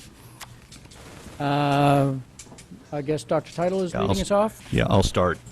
You remember, we've been having this conversation off and on now for several months about what's happening with the state's testing program. We've elected to give the Smarter Balanced tests this year in lieu of the CMT and CAPT. The Smarter Balance is aligned to the Common Core. It's where we're headed. It will give us baseline data on how our students are doing. We're already aligning our curriculum to it. The CMT is a legacy test that's being phased out, and the administrative team feels that the Sbac will get us a better handle on what we need to do to further improve our instruction. As a result of that, it thereby becomes just about impossible to include that data in the teacher evaluation plan because there is no baseline to judge from. Can't really have teachers setting goals about the Sbac assessment. But the state came out with this long memo that I enclosed for you that basically says that that's okay, but you need to go and adjust your teacher evaluation plan for just this 1 year to account for the fact that we will not be using the state testing as part of the teacher's evaluation for this year. Rather, we will use the locally developed tests. It doesn't change any of the percentages, but it does take it out of the picture. It's only for 1 year, the current year, and it's pending the U.S. Department of Education approval of the state's waiver, because the state has to go to the feds and get this approved. They think they're going to get it, but that's why there's that, what I'll call weasel language in there, about subject to the approval. So that's the big picture, and work with the committee. The state requires a process, just like they did for the full teacher evaluation and administrative evaluation plan. We needed to have a committee that comprised members of the bargaining unit, members of the administrative staff, to review the options and recommend something, and then to have the board approve it because it is a change in the plan that you approved for this year. Nothing else in the plan that you approved would be changing except for what you saw in the packet. So, Ann? Or did I just say everything you were going to say? Pretty close. I'm just Okay. going to draw people's Sorry. attention to what the changes are. Our committee met on October 11th. It was the same members on this committee that met last year in development of this plan. So we had the committee come together and talk about the implications of the Sbac assessment. What you see in enclosure 6A are the changes that need to be made to the teacher evaluation plan. They're in red, and they all reference the fact that we will not be including state test data in the teacher evaluation plan for the 13-14 school year pending the federal approval of the ESEA waiver request that the state has into the U.S. Department of Ed. So those are all of the changes that you'll see on page 29. Page 31, these come right out of our plan. Page 33. There's a change on page 34 that I just need to highlight for you. And this is a link where the teacher evaluation and the administrator evaluation overlap. In the teacher evaluation plan, the 5% piece is that whole school student learning indicator. In our plan, as developed, it should have been related to the SPI, the School Performance Index. We won't have a School Performance Index by giving the Sbac in the spring. So what the 5% would be based on will be the administrator's rating in the administrator's 45%, which will not be based on state test data, but will be based on local assessment data. So that's the explanation that you see on page 34. Oh, one other point I want to make is that this, for, I think, 2 years, the science, CMT, and CAPT still will need to be given. Grades 5, 8, 5, 8, for CMT and capped 10. That's the only, and that will get phased out because it's going to be going away as well. I just want to point that out. This gets out of the double testing bind, by and large. So that's still going to be around for another couple of years. So the committee unanimously approved the changes in red that you see here. These would be sent to the state pending your approval tonight. And then the last page, the state made a change to the very complicated scoring process for how a teacher is rated at the end. I'll let you know we do have a data management system that's going to do the calculations for us, so we're not sitting with paper and pencil, and most districts, if not all, are doing that. So the matrix changed to take into account decimal numbers in a teacher's rating. And so what you see on here is a little bit of a different configuration of where teachers land in each of the areas based on their performance in the two 50% pieces on their plan. So you have these on as two separate motions. There's some changes to the administrative plan. And Mr. Dwyer, I don't know if you don't want me to go on to Take that on one at a time. Okay. Questions? Are you done with your presentation? Yes. Question, and Dr. Title, do you have anything else further? Questions on the motion in front of us concerning teacher evaluation? Mrs. Brand. Thank you. Do we know what we are going to use, what district assessments we are going to use? That's really a decision by level and building. You know, there are a number of assessments that are noted in our teacher evaluation plan that also are standardized assessments that teams can use. And really what happens by not including state test data, it reverts to the part of our plan where someone who is teaching in an area that wasn't tested by CMT or CAPT and for which there are no standardized assessments that exist, it would be two non-standardized assessments. So that language would pertain to some folks as well. Yeah, when I understand there are certain categories that we quite frankly don't have the standards in place for yet. One of the questions when you mentioned just now, you said a choice by building. I guess that's where I'm trying to understand, is it going to be a district-wide implementation in terms of the standard, or is it, because to me that defeats the purpose if we're doing it differently at different sites? It's based on what the school improvement plan looks like. Schools will target different areas, perhaps. So you might see a reading target in one area and a writing target in another building. And so you're going to have different measurement standards depending on what their target is for improvement in their particular site. So there is some commonality by level, though. You know, so we do have some common assessments, common standardized assessments at the elementary level and reading and math, and those are going to pop up all over the place. Correct. But then there could be some other assessments that are in use, depending on the grade level and depending on what's being targeted. So it's likely if a building had a school improvement plan that was focusing on the area of reading, you're going to see DRA assessments pop up as one of the standardized assessments, and you would see that across the schools that see their target area as reading instruction on their school improvement plan. So I guess that where I'm going with this, I can appreciate what you're saying. So what you're telling me is the testing is going to be tailored site by site based on their school improvement plan. So it really isn't a district assessment. There's nothing that's going to be consistent throughout the district, because what we have with standardized testing does that. And I guess, quite frankly, I can fully appreciate this was vetted. I understand that. But we're voting on something, but I don't really know what I'm voting for, and that's what I'm trying to understand a little bit better, where we're going to be putting something in its place. Our employees are going to be evaluated on that, and I was hoping there was going to be some continuity throughout the district in terms of what that looked like. And I can understand that you want to tailor it to some point, but I'm also, yeah, Dr. Title, I see you're moving. no, look, we're all a bit of learning on the job about this whole thing. There is a lot of ambiguity in the plan as to how it gets rolled out. The state has not been particularly helpful in this regard, and we're really muddling through this the first year.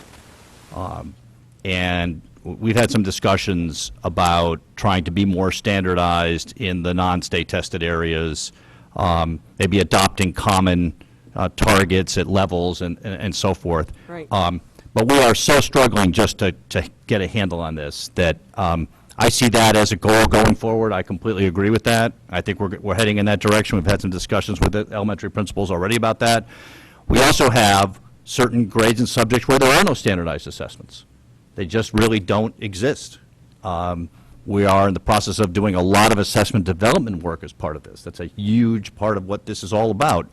And so this is a work in progress, and there's a lot of ambiguity around it. It's ambiguity that we all feel. It's ambiguity that makes a lot of us uncomfortable. But it's where we are with this because it's a moving target from the state. So yes, I agree with your basic premise on it, and that's the direction we want to head. It's just in year one.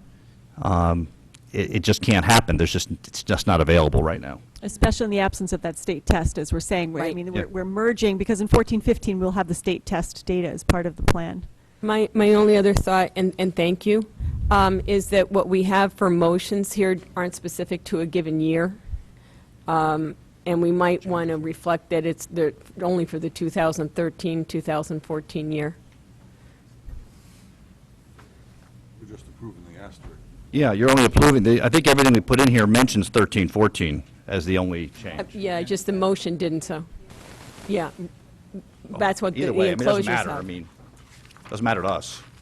Mr. Convertito. Explain to me the pending U.S. Department of Education approval waiver request.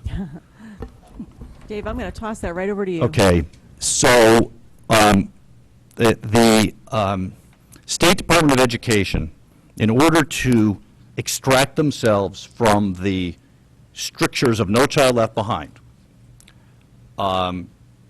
because that law has not been reauthorized and was a train wreck, not to be judgmental here, put forth a waiver to the federal government that said, in order to get out of No Child Left Behind, we propose this new model of school reform. We're going to go to the Common Core state standards. We're going to upgrade our data systems. And we're going to put in place a teacher evaluation plan like this, okay? That included using state test data to evaluate teachers. That was part of the original waiver. And that was approved by the federal government. The federal government said, Connecticut, you are off the hook as long as you go down the line on what you said you would do. Now Connecticut is saying, gee, this doesn't make a lot of sense. There's a lot of problems with this. We need to slow down. We need to have a waiver to our waiver. Okay? So they are now submitting, and all this happened like over the summer, by the way, okay, because the Secretary of Education came out and said, you know, we've decided this new model was a bit of a problem. We're going to give states flexibility. So essentially, the State Department of Education has asked for a waiver to the original waiver. The feds have not ruled on that, okay? So what they said to us was, you need to do this now, just put in there pending the U.S. Department of Education approval, because that may not come for several months, and we can't wait several months for this. We have to get going. So that's why they, and they've got multiple waivers going on, but that's the one that is referenced in there. That's why. It's a waiver to a waiver. How's that? It's like an amendment to an amendment. We're still going to give the CMTs for 2 more years in certain grade levels, right? Just in science, Just in grades 5, science. 8, and capped grade 10. Right. Just in science. So if we're still giving the CMT in caps in 3 and 5 for science and cap in grade 8 for 2 more years, why would we eliminate them from this if we still have that data as baseline data? We didn't separate out from the committee. We knew that we had to do the other areas. We just made the decision that we would omit the state test data from this particular It year. would seem to me in rolling out something this big that you have an opportunity to use that test data on a smaller test group and to see how it rolls out. And it's sitting there before you, and I'm at a loss as to why you wouldn't use those CMTs and caps for that small test group to be able to roll it out and see how it assesses and how it works. I don't know why you would eliminate all of it. Well, those aren't new tests. You're seeing how what rolls out. How If we have a baseline for the CMT 3 and 5 in science, right? 5 and 8 and 10. 5 and 5, 8, 8, right? So we'll have that baseline, okay? And we have the baseline for the caps. Why would we not utilize those in this rollout? Because it would be a smaller segment of the population by which you were using that baseline and be able to judge whether it's a worthy thing to do or not, okay? Rather than eliminating it. I hate to use the term pilot, okay? But if you could take a subset of all of the teachers and say, we already have this baseline, let's see how it works and how it rolls, okay? Rather than eliminating it for everybody, why would we do that? And then when the Sbacs come online and you have a baseline, then you roll it into those. Why eliminate all of it? Again, it was a discussion through the committee to try to maintain some consistency across this first year. There's a lot of heavy lifting that's required in getting this off the ground and training the teachers in the Marzano framework for one, the data management system, how to write their goals, how this is all going to be measured. And we wanted to have some kind of consistency across the plan. At least the committee's work was all about having consistency across the plan. So again, that was the recommendation of the committee to go forward in this manner, knowing it's a one-year exception and that we will have state test data, will be required to have state test data in the 14-15 school year.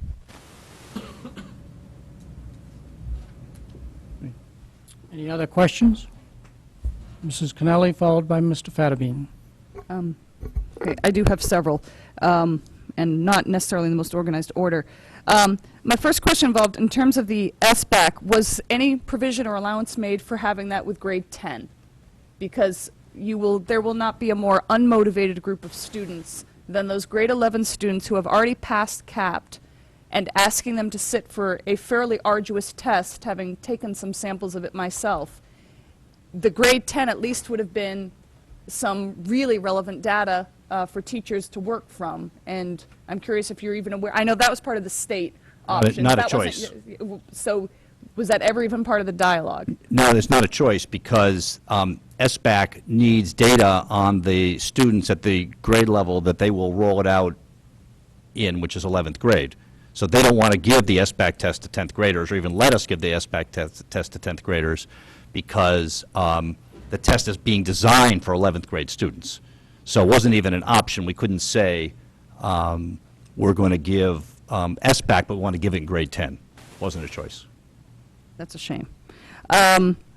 Next question is, what order do I want to?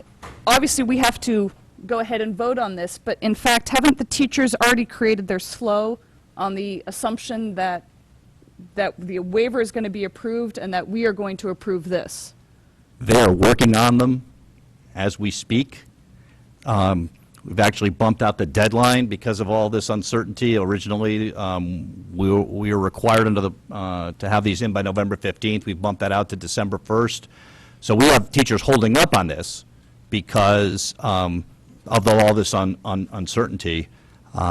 So they'll have time to do it, but I think they've been working on the ones in the non-state testing areas, because they were going to have some of those anyways. So there was plenty of slow work to be done, but they just were holding off on this element of it to see what direction we were going in, and then they can finish them off. The direction that we had from the state that we've, the information that we've given out to the schools is your SLO should really be developed. It's a broad general statement, a broad goal, and it should be developed based on information you know from your previous state testing. Where did you see you might have had some difficulty? Was it in writing? Was it in reading? And so SLOs can be developed in a general area, and then when it gets down to the IAGD level, that's where the assessment is identified. So teachers right now are working on getting to know their students, what baseline data do they need about their students, and we've recommended they continue to do this process until we come to a decision on where this is going. And are you worried about how valuable that baseline data is when you consider this is supposed to be something they're working on all year? If you don't get those benchmarks done in September, you're not asking them to not learn while you're making progress with them, and yet here we are. And again, I reckon this wasn't a creature of your making. No, they've already done the work on the baseline. Okay. Getting to know their students was the month of September. Department work on target areas, SLOs, those broad general statements, is the October work, and then we can get down to the IAGD work once we know the direction that we're going. Okay. What's happening with the students who did not pass CAPT from last year? Well, we have in the board's policy, if you don't achieve proficient on CAP, then there are alternatives besides simply retaking CAP to demonstrate your proficiency. So those students would then go into the alternate way of showing proficiency. Okay. Fortunately, you know, it's a relatively small number. I mean, kids do really well because the standard is proficient, not goal. So it's a relatively small number of kids. If they happen to have not reached proficient in science, they will get a retake. But we don't think retakes are going to be available in any event, no matter what we pick. They're out of items. Okay. The timing of the ruling, any idea of when? Because obviously that could completely throw this. They can't tell us. We had a conference call on it, 2 weeks ago, and of course, at the time we had this conference call, the government was shut down. Nothing was moving. That did complicate things a bit. Reading between the lines of what they told us, I think the feds have all but assured them that this is going to be fine because the Secretary had given guidance, Secretary of Education had given guidance along these lines, and they seem to be very receptive to this. But we don't have a time frame. They wouldn't give us a time frame because federal government moves at its own rate. Also in the state memo, there's the concern obviously that local districts must have the necessary computer devices and network requirements. Is that a concern for Fairfield? Is a concern, but we've been engaged in upgrading our technology, as you know, through the budget, the testing process. Nancy Burns and her staff. There's online testing tools to make sure you're ready. I also believe that while we believe we're ready, this is an opportunity to see whether we're ready or not. And so another advantage to doing the Sbac is that you'll get a rollout of this thing and see what the practical glitches are with it, because they're going to give you a window to test kids and expect you to move kids through computers and so forth and so on. And it's a dry run, and it's a dry run for our technological capabilities so that the next year we're flawless. And then last thing is just the same. I think it would be very helpful for the board if, and I think it would also be really good to know as we are evaluating our teachers and evaluating our administrators, and once all of this has been created, if we could have some samples of what our teachers and what our administrators have set as goals, I think that would be really helpful. Yeah. Mr. Fattabine, I think you had some questions? Yeah, I guess a lot of it answered, but I guess it's my understanding that this is merely an option the state is providing. There's no requirement that we, in essence, not use state test data. Correct. Right, so this is just, is it desirable for this district to do that and what the rationale is? And I understand the rationale partially being that the Smarter Balanced Field Test is a new test, and therefore we don't have specific or reliable data to determine what the assessment would be for that student, or how it would improve and so forth. But we are having other state data, or state test data that's available. One is the CMTs in science, which has been given in the past. The other is you have, I understand you have the option to give both the CMT and the S in the Smarter Balance test. So that's an option where you can still have the same reliable data. It's not an option we want to take. You're going to be double testing kids. Right. Right. Well, I think in a sense, because it gives you some data to validify your Smarter Balance test and how it correlates to your CMTs with the same group, which I think is valuable data. So I agree why it's not, no one wants to do difficult things, but are the difficult things that one does worthwhile doing, I think is the question. It's sure it'd be more challenging, sure it'd be more difficult, but would you achieve reliable data and helpful data in moving forward? And that is an option. One of which I think makes sense, but one in which clearly is not being supported.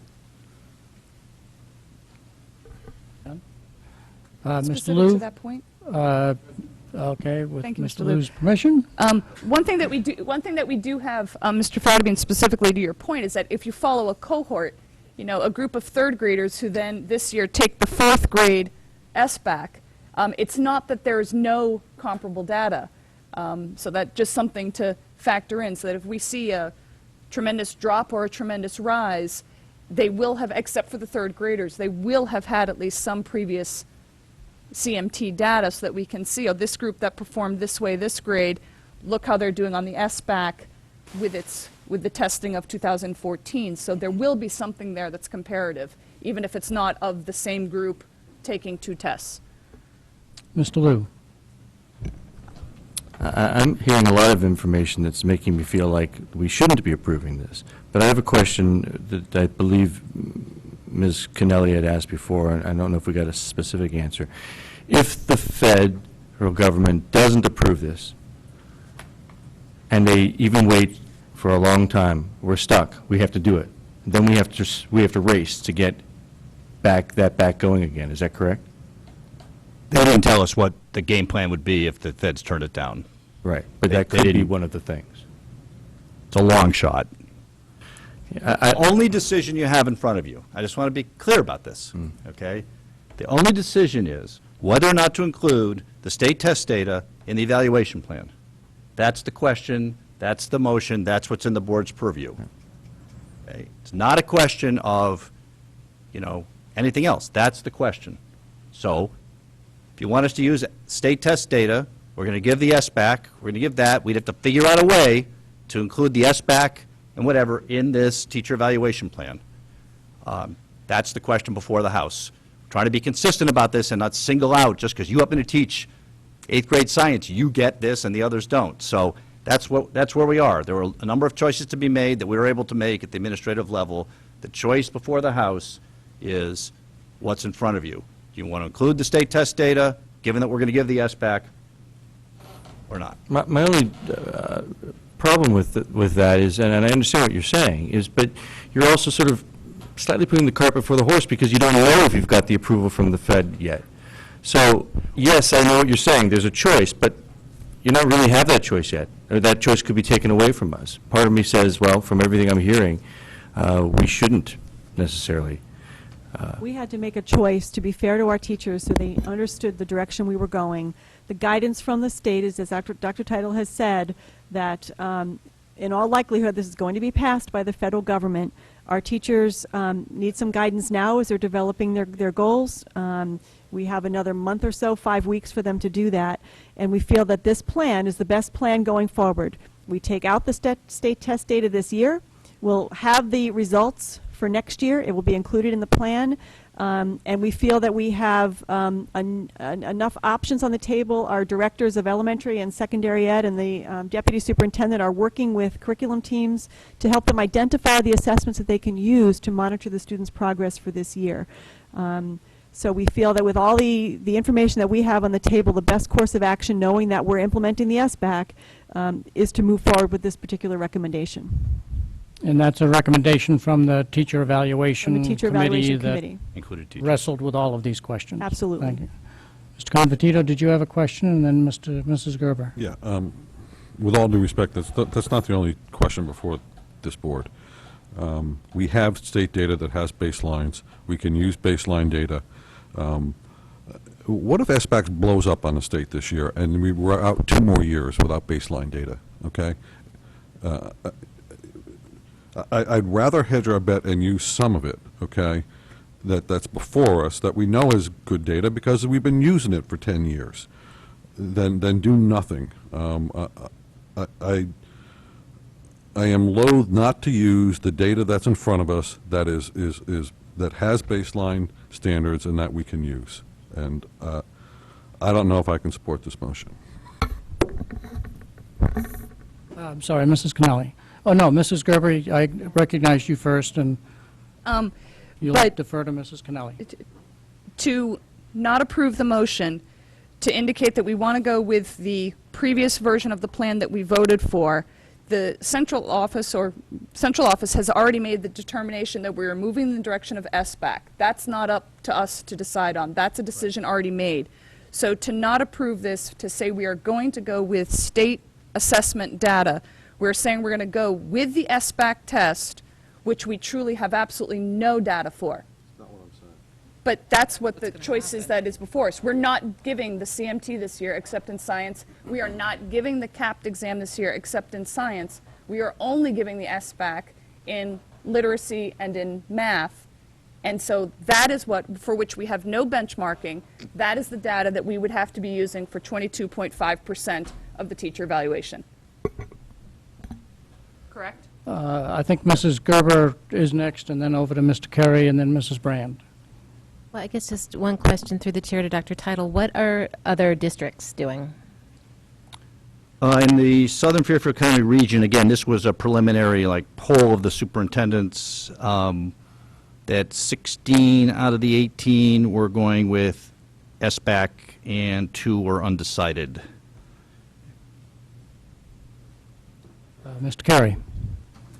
Thank you, Mr. Chair. I have a couple of questions. To the Chair, Dr. Title, can you begin to quantify the amount of time and energy your team has to spend chasing this moving target, the waiver? So if I misunderstood your comments, and I want to make sure I characterize them correctly.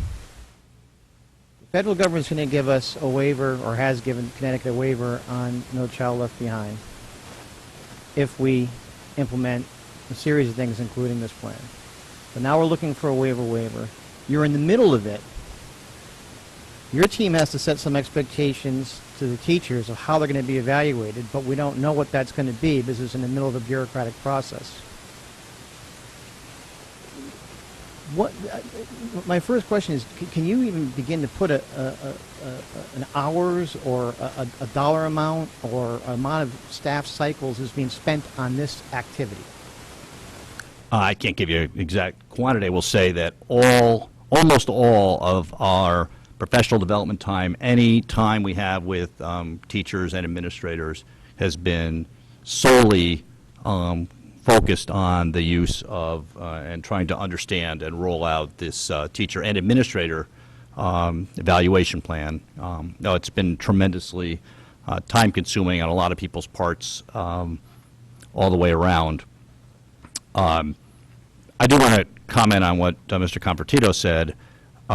You could approve the use of the science test data alone as part of this, and not, that is an option, and not anything else.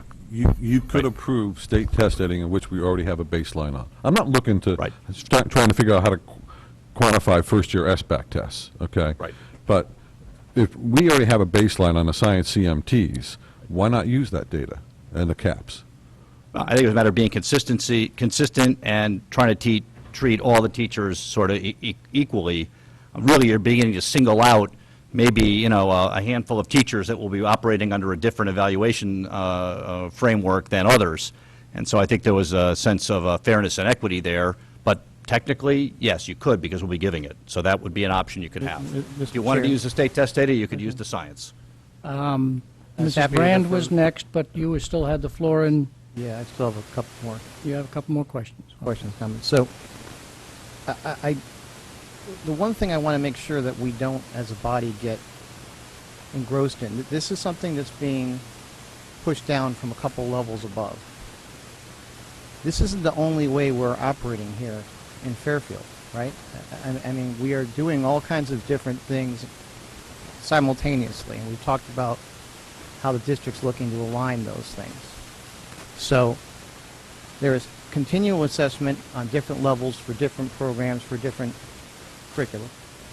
There is, in other words, the school district isn't starting and stopping on this. This is something we have to fulfill. And I'm swayed by Mr.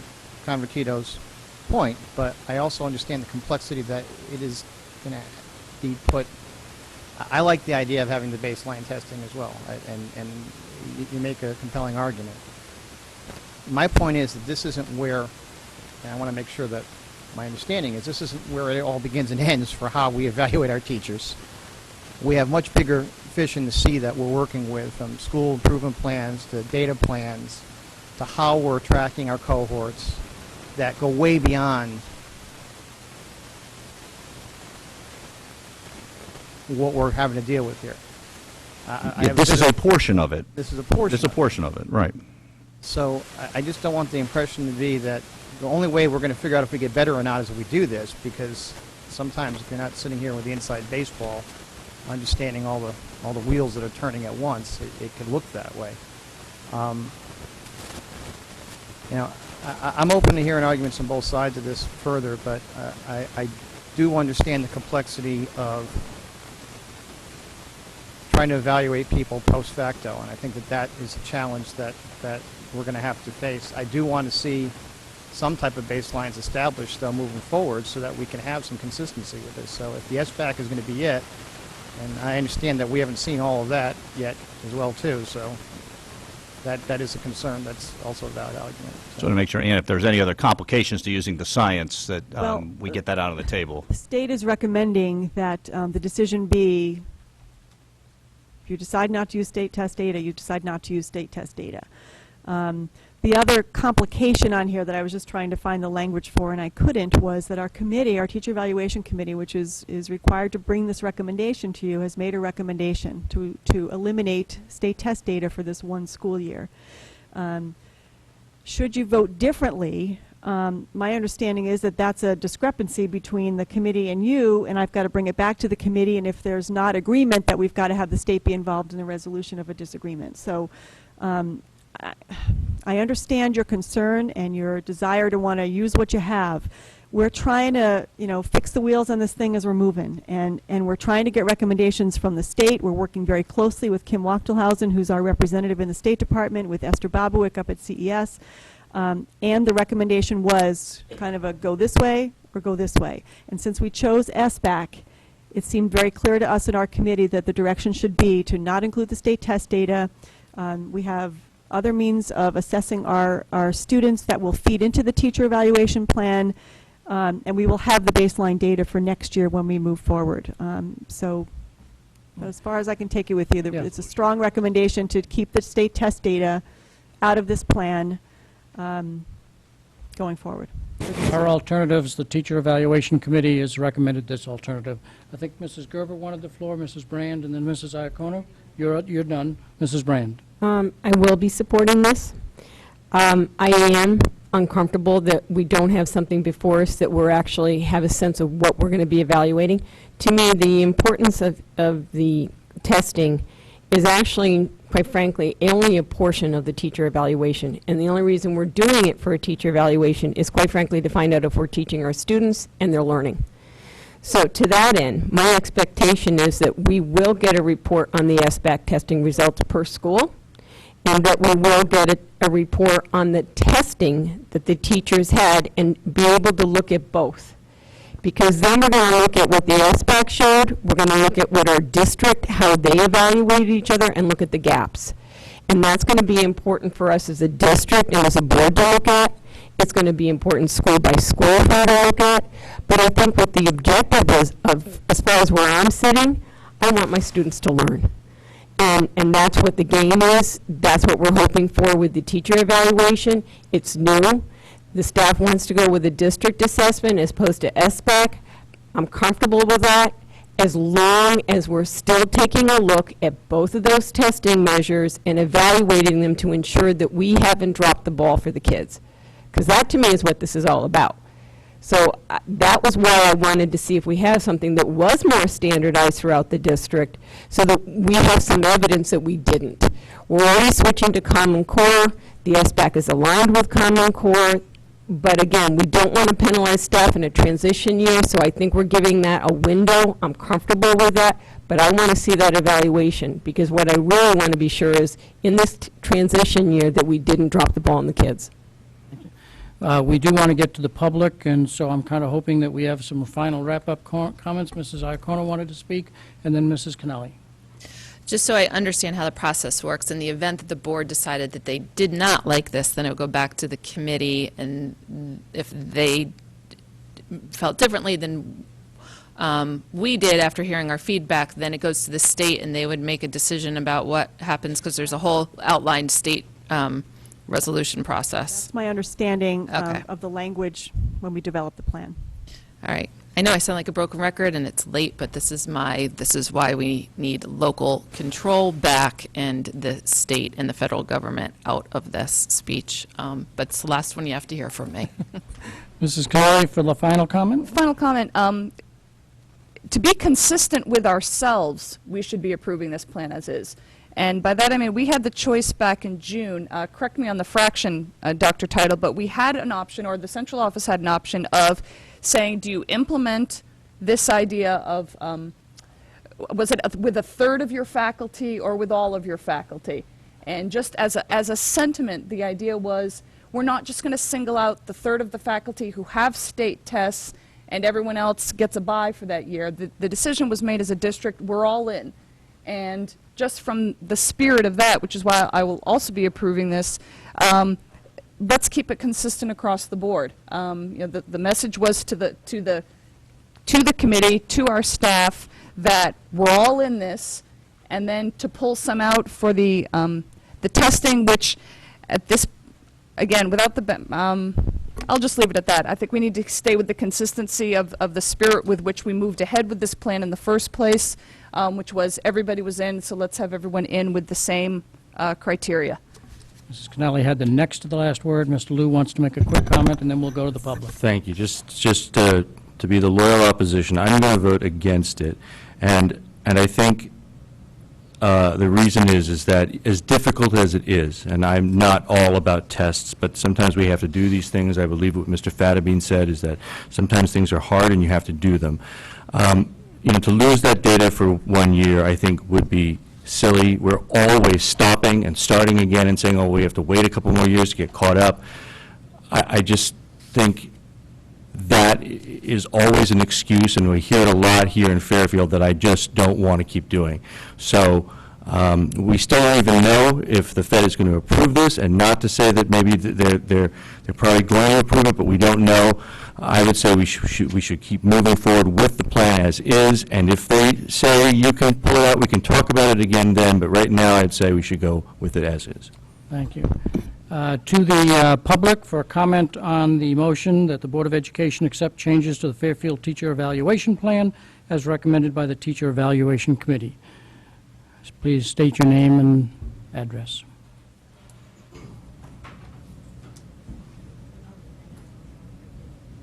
Suzanne Miska, 123 Reigate Road.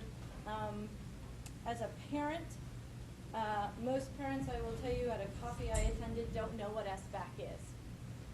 So it's very nice we're having this extreme discussion of Sbac or district-wide assessments, which are individual by school. But as a parent, the thought of going a year without having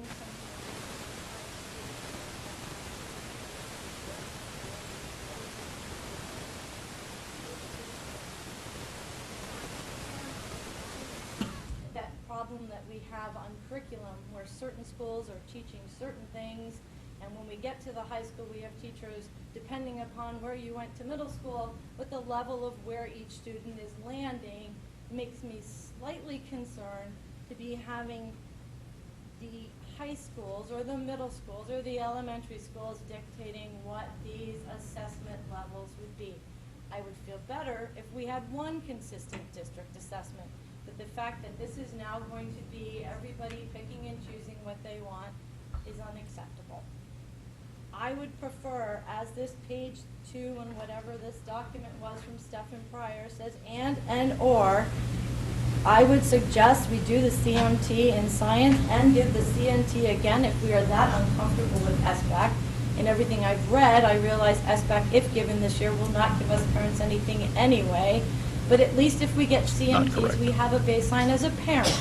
And that way, when Sbac actually does come online and we do get the end result, we can be in shock with the rest of you when we realize our kids are not comfortable in this test. That said, 8th grade last year at RLMS took CMTs in all of these subjects and field tested Sbac. No, we did not get individual assessments for our children. Mrs. Miska? The district did ask our children to take double tests. Thank you. Other members of the public that wish to address us on this motion?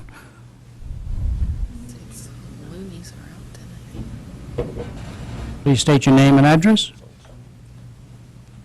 You will get individual results. Wait for this to end, I guess. Mark Patton, 503 Valley Road. I think it sounds like your discussion is heading in the right direction, but at some point, I think no matter when you switch to the Sbac and the CMTs, as a parent, forget as a parent, you have to start at year 0 with no data to compare something to at some point.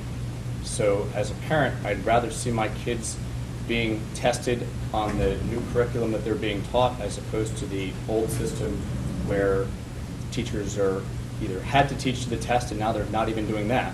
So if we did CMTs, kids are going to be tested, you know, on subjects or topics that they may not have learned at all, because that's maybe not in the new Common Core.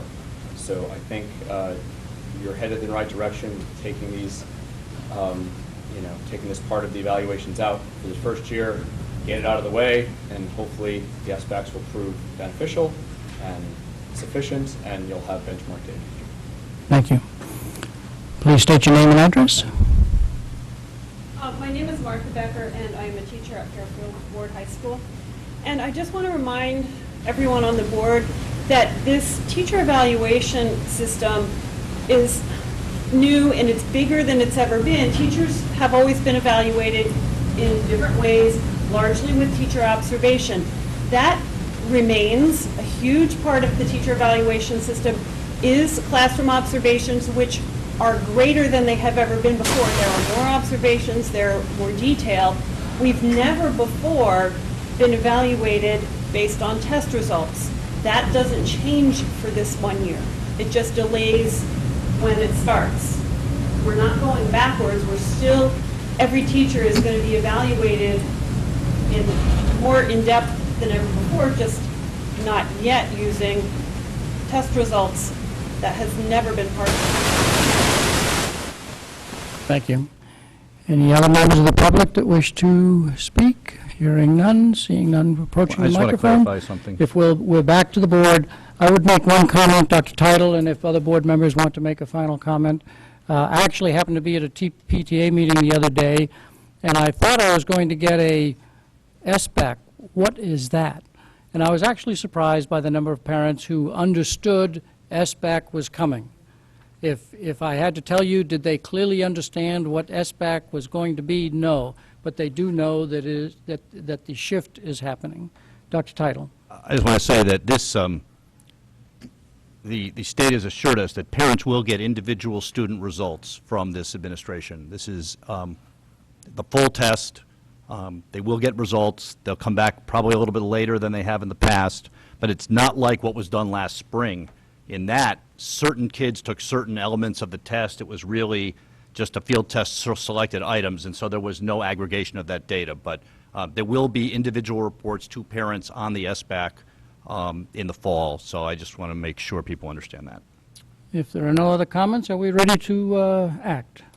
All in favor of the motion as presented, raise your hand. Say yes. Mrs. Kennelly, Mrs. Gerber, Mr. Dwyer, Ms. Iacona, Mr. Carey, Mrs. Brand. All opposed?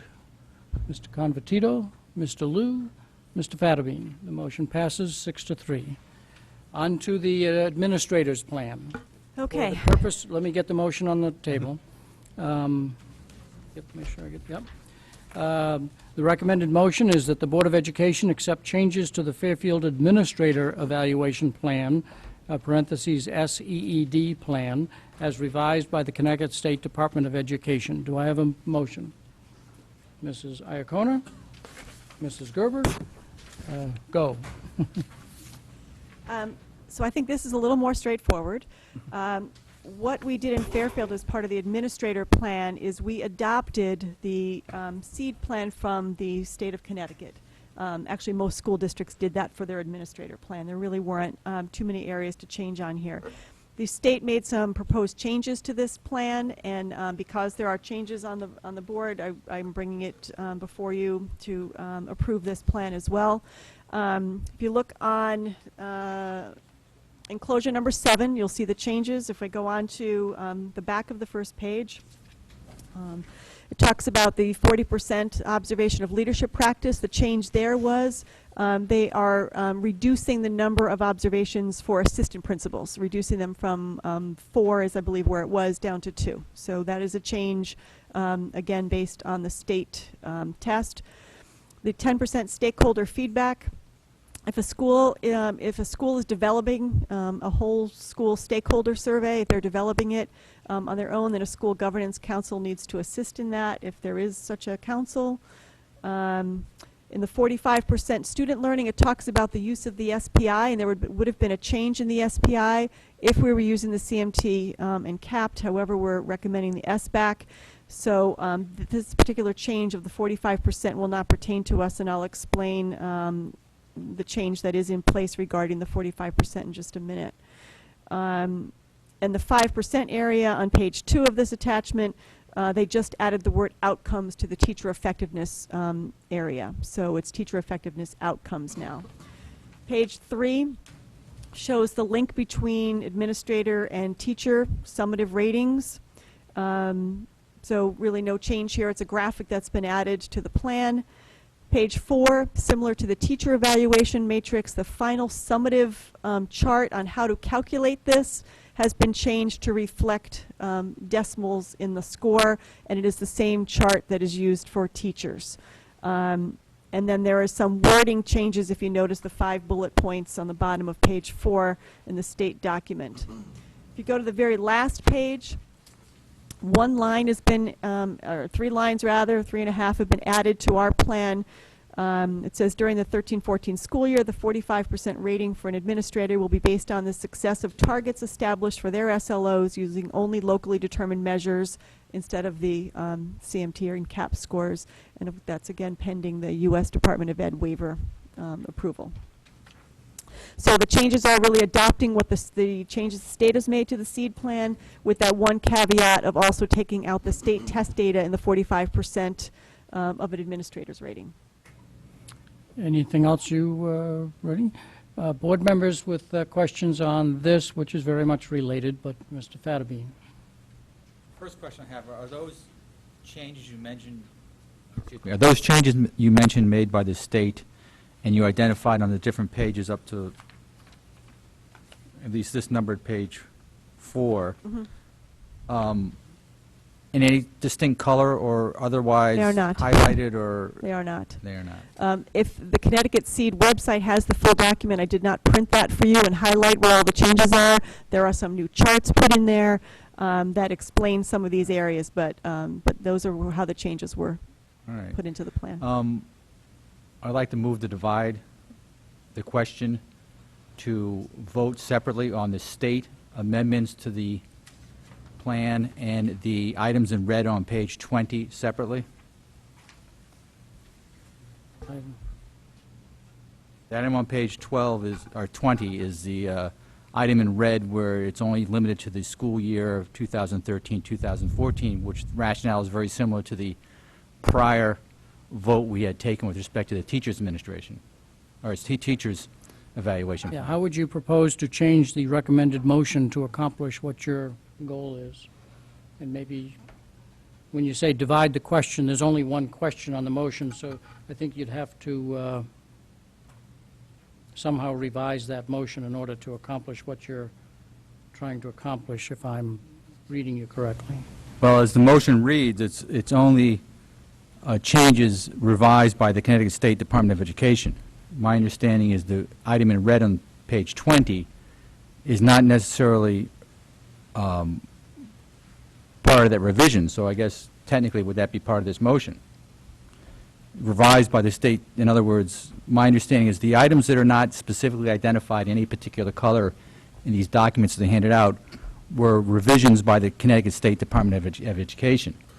The amendments on page 20 in red are the optional amendments that the State Department of Education permits the school district to make, I guess, and whether we make those or not are a separate issue. So I'm not even sure if I understand the original motion to be encompassing both those revisions. Point of information, Mr. Chair, is Yes. the member looking to divide the motion to be able to vote up and down separately on it, or are we trying to improve the motion to make sure that it's valid?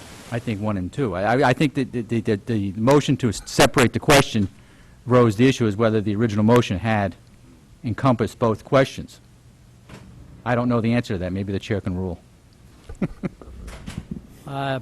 It's page 20, the statement that is in red. I'm trying to clarify what it is that you're concerned about. The statement that is, you accept everything that's on here, but the statement in red is what you'd want to divide out as a Right. separate question. Who moved? Separate question. Okay. Point of order. Who moved the question? Mrs. Iacono. Would she take a friendly amendment to include all changes encompassed on enclosure 7 to clarify the motion? If we then want to vote the motion down and take it up separately, we can do that. I would, but I just think the language should be a little bit cleaner and just said, at the end of the sentence should say, as revised by this Connecticut Department of Education and as recommended by the, Evaluation whatever the name committee. that committee is. Yeah, the evaluation committee. Okay, and as recommended by the evaluation committee. Grammatical change, and Well, I would still move to divide that question to amend it as revised by the Connecticut State Department of Education, and a separate motion or dividing that question to vote separately on the recommendation by the administration's. A motion to divide will survive that, but as it stands now, a motion to divide won't survive because there's no "and" in there. You can't divide the question. Right, first you need to amend it, and then you can divide it. Right. But it needs to be, I guess the consensus, it needs to be amended in order. Yeah. That's why I proposed a friendly amendment, and as revised by the Teacher Evaluation Committee. And as recommended. As recommended by the Recommended Teacher by the Evaluation teacher. Committee. Okay. No, and as recommended by the evaluation committee, correct? By the Fairfield evaluation, let's say Fairfield in there, so Fairfield it's clear that it's Evaluation not the Committee. state. Okay, Fairfield Evaluation Committee. So if you accept that friendly amendment, then a motion to divide will survive. If not, no motion to divide will not survive. Okay, so a friendly amendment would mean that if there's no board objection to it, then I will accept the friendly amendment. But if an individual member objects, well, then we'll have to go through the process. Right? Nobody objects. So therefore, the motion as it is revised will read that the board, and correct me if I'm wrong, that the Board of Education accept changes to the Fairfield Administrator Evaluation Plan, parentheses, seed plan, as revised by the Connecticut State Department of Education and as recommended by the Fairfield Evaluation Committee. Yep. Correct? All good. Okay. Now you want to divide it, and I'll second it for you. I would move to divide the question to vote separately on the revisions by the state, by the Connecticut State Department of Education versus the revisions by the Fairfield Administration, or Fairfield Evaluation Committee. Second. You'll second. And to clarify for the board, the only thing that you're dividing out from this document is the words in red on the last page. Is that Correct. correct? Mr. Fattabine? Yes, on page, I numbered 20 What on is the last page. shown as page 20 on the last Red. page? Okay. And that we would then take a separate motion on that statement? Correct. Okay. Now we just need to vote on dividing it. Okay. Any other questions on the motion to divide? Hearing none? Whoop. One quick question. Is it even within our purview to vote on what the state has done? I mean, they're telling us we have to approve things, but in this case, we already approved the seed plan. They revised the seed plan. Do we even have any say in that whatsoever? We have, it's a technicality. Point of information through the chair to Yeah. Mrs. Leffert. It's just a technicality. They want us to approve their changes. Correct. Because our evaluation committee recommended to adopt these changes, we would bring it to you for your approval. Okay, so it's just a procedural thing. And so we'll, in a sense, we have to approve it as a technical thing. Correct. So, Mrs. Connelly, did you have a final comment or not? Not that I don't mind the sentiment, but I'll vote against it because I think, quite frankly, all we're going to do is vote both motions forward, so we'll accomplish the same thing. But that's, you wish to divide, so One the never knows. motion is to divide. If there are no further comments, all in favor to divide the question? Mr. Liu? Mrs. Iacona? Mr. Fattabine? Mrs. Brand? All opposed? Mrs. Connelly, Mr. Convertito, Mrs. Gerber, Mr. Dwyer, Mr. Kerry. That's 5-4. The motion stands as it is in front of us. Any other comments on this motion as it was revised by the friendly amendment? If not, then I'll read the recommended motion so that the public will know exactly what we're voting on. That the Board of Education accept changes to the Fairfield Administrator Evaluation Plan, SEED Plan, as revised by the Connecticut State Department of Education and as recommended by the Fairfield Evaluation Committee. Do we have members of the public that wish to speak to that motion? Hearing none, back to the board. If we're ready to vote, all in favor of the motion, raise your hand. We have, okay, Mrs.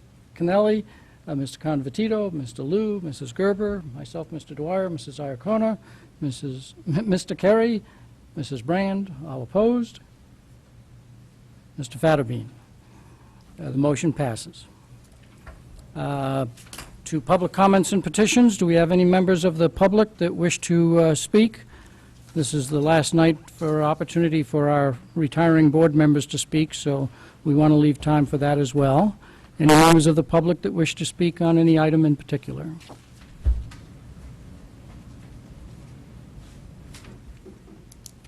Please state your name and address.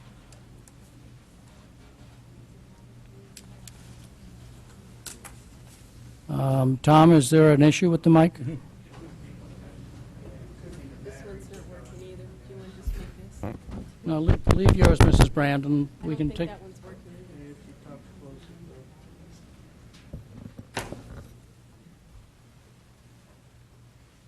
Have a seat. Pull up a chair. Feel free to sit at the chair.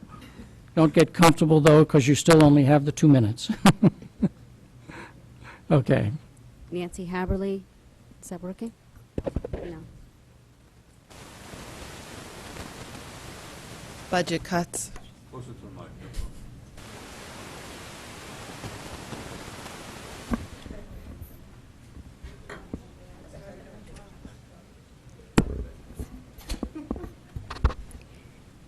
Nancy Haberly, Duck Farm Road.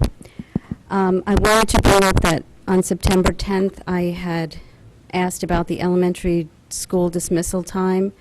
It's still occurring at Riverfield, that the children are being dismissed 10 minutes early, and I don't know, I didn't get an answer, so I don't know what's going on.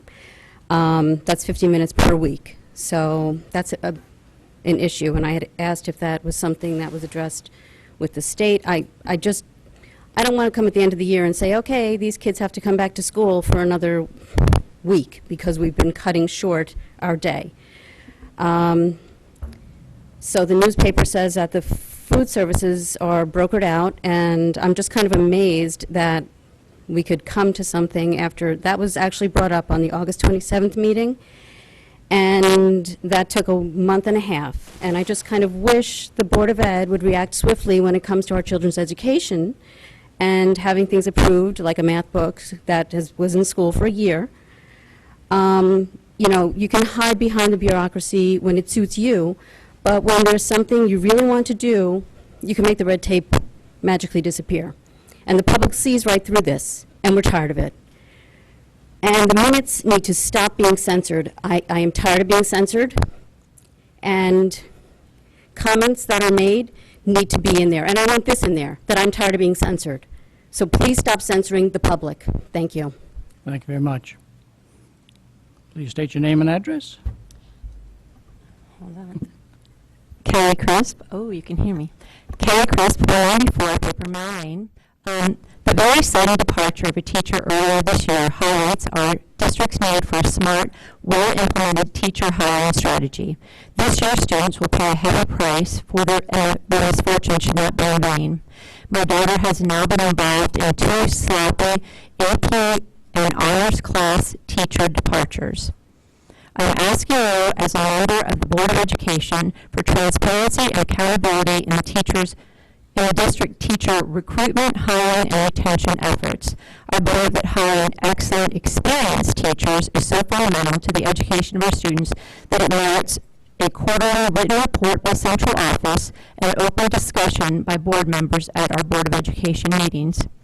At a minimum, such report should discuss and address our short and long-term goals to recruit outstanding educators, our projected needs due to anticipated retirement and anticipated departures. What are we doing now to be in the best position in the future to properly address those needs? Our hiring history. What is our profile of historic hiring, the education experience, and the alma maters of those who we hire? Number 4, an analysis of how we are meeting all recruitment challenges, including salary, benefits, locational subjects, AP classes. Number 5, a report specific to substitute teacher recruitment efforts. And number 6, our efforts to fill any gaps in subject matter expertise. My comments are based on my October 11th email that I sent to all Board of Education members. If you do not receive it, I have a copy of it with me tonight. As a Board of Ed member, I hope that each of you will take the lead in establishing and maintaining superior hiring practices that attract the best and brightest teachers to our district. Thank you. Thank you. Please state your name and address. Given my height, I wasn't sure which one to try. Kelly Dunn, 205 Tucker Lane. I'd like to thank the outgoing members of the board, Sue Brown, Tim Kelly, I didn't forget your name, Mr. Perillo, and who am I missing? Right here. Oh. Pam Michael, sorry. I wanted to thank you all for all the efforts that you've made over the last, well, 4 years to improve everything from budget to building committee process to specific other types of projects within the Board of Ed.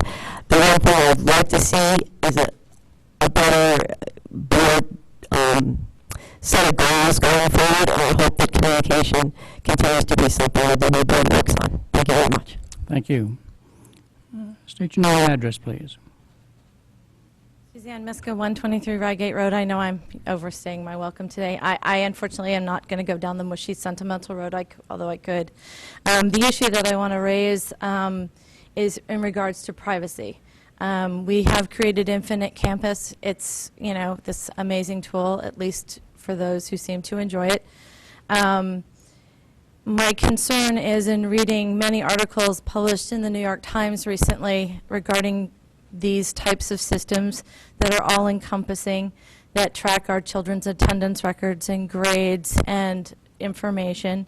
The fact that in the state of New York right now, parents are fighting for their privacy to protect the information on systems that they loaded in their school districts for being used outside of the school district in the form of ability to allow other educational companies to come in and come up with plans that could be used to meet these individualized student plans that most of these systems are saying are something to come down the pike.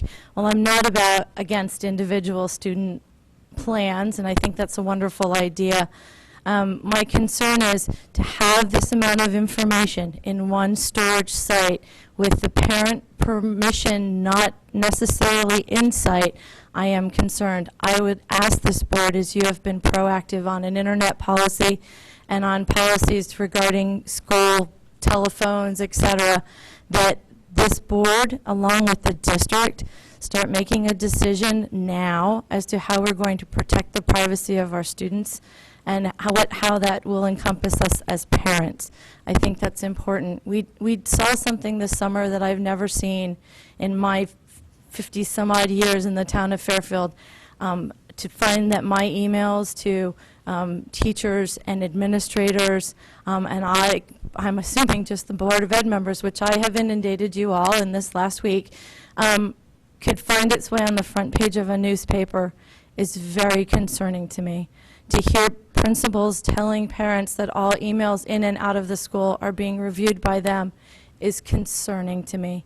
So privacy is very important, and I ask that we make a stand and start having that discussion sooner rather than later. Thank you. Thank you very much. And the final speaker? Two microphones. Mark Patton, 503 Valley Road. I want to echo Kelly Dunn's sentiments, and I want to extend a huge, heartfelt, warm thank you to Sue Brand, Tim Carey, Pam Iacano, and Perry Lou for their years of dedication and service to this board and the town. I hope you are still here and around. There's lots of things in this town that need to be worked on and fixed, and you guys are the people to do it. Your work here has been tremendous. Your opinions and your knowledge are always welcome and offer, insights into the workings of our school system. So again, thank you for everything you've done. Thank you. And I wish you the best of luck. Thank you. Back to the board for open board comment. We also wish to recognize and thank the retiring board members, and we'll use the open board comment period to do that. When you run for the Board of Education and you serve on the Board of Education, the first question most of your friends ask is, what, are you crazy? So I'm sure that the 4 retiring board members have had their friends ask the same question. Although you may listen to strenuous debate with people on different sides of a question, that does not mean that we do not respect the viewpoint of the other. We may just have a different viewpoint. But there's one viewpoint that we all share, is that when you serve on this board, you serve because you care deeply about the individual success of each of 10,000 students.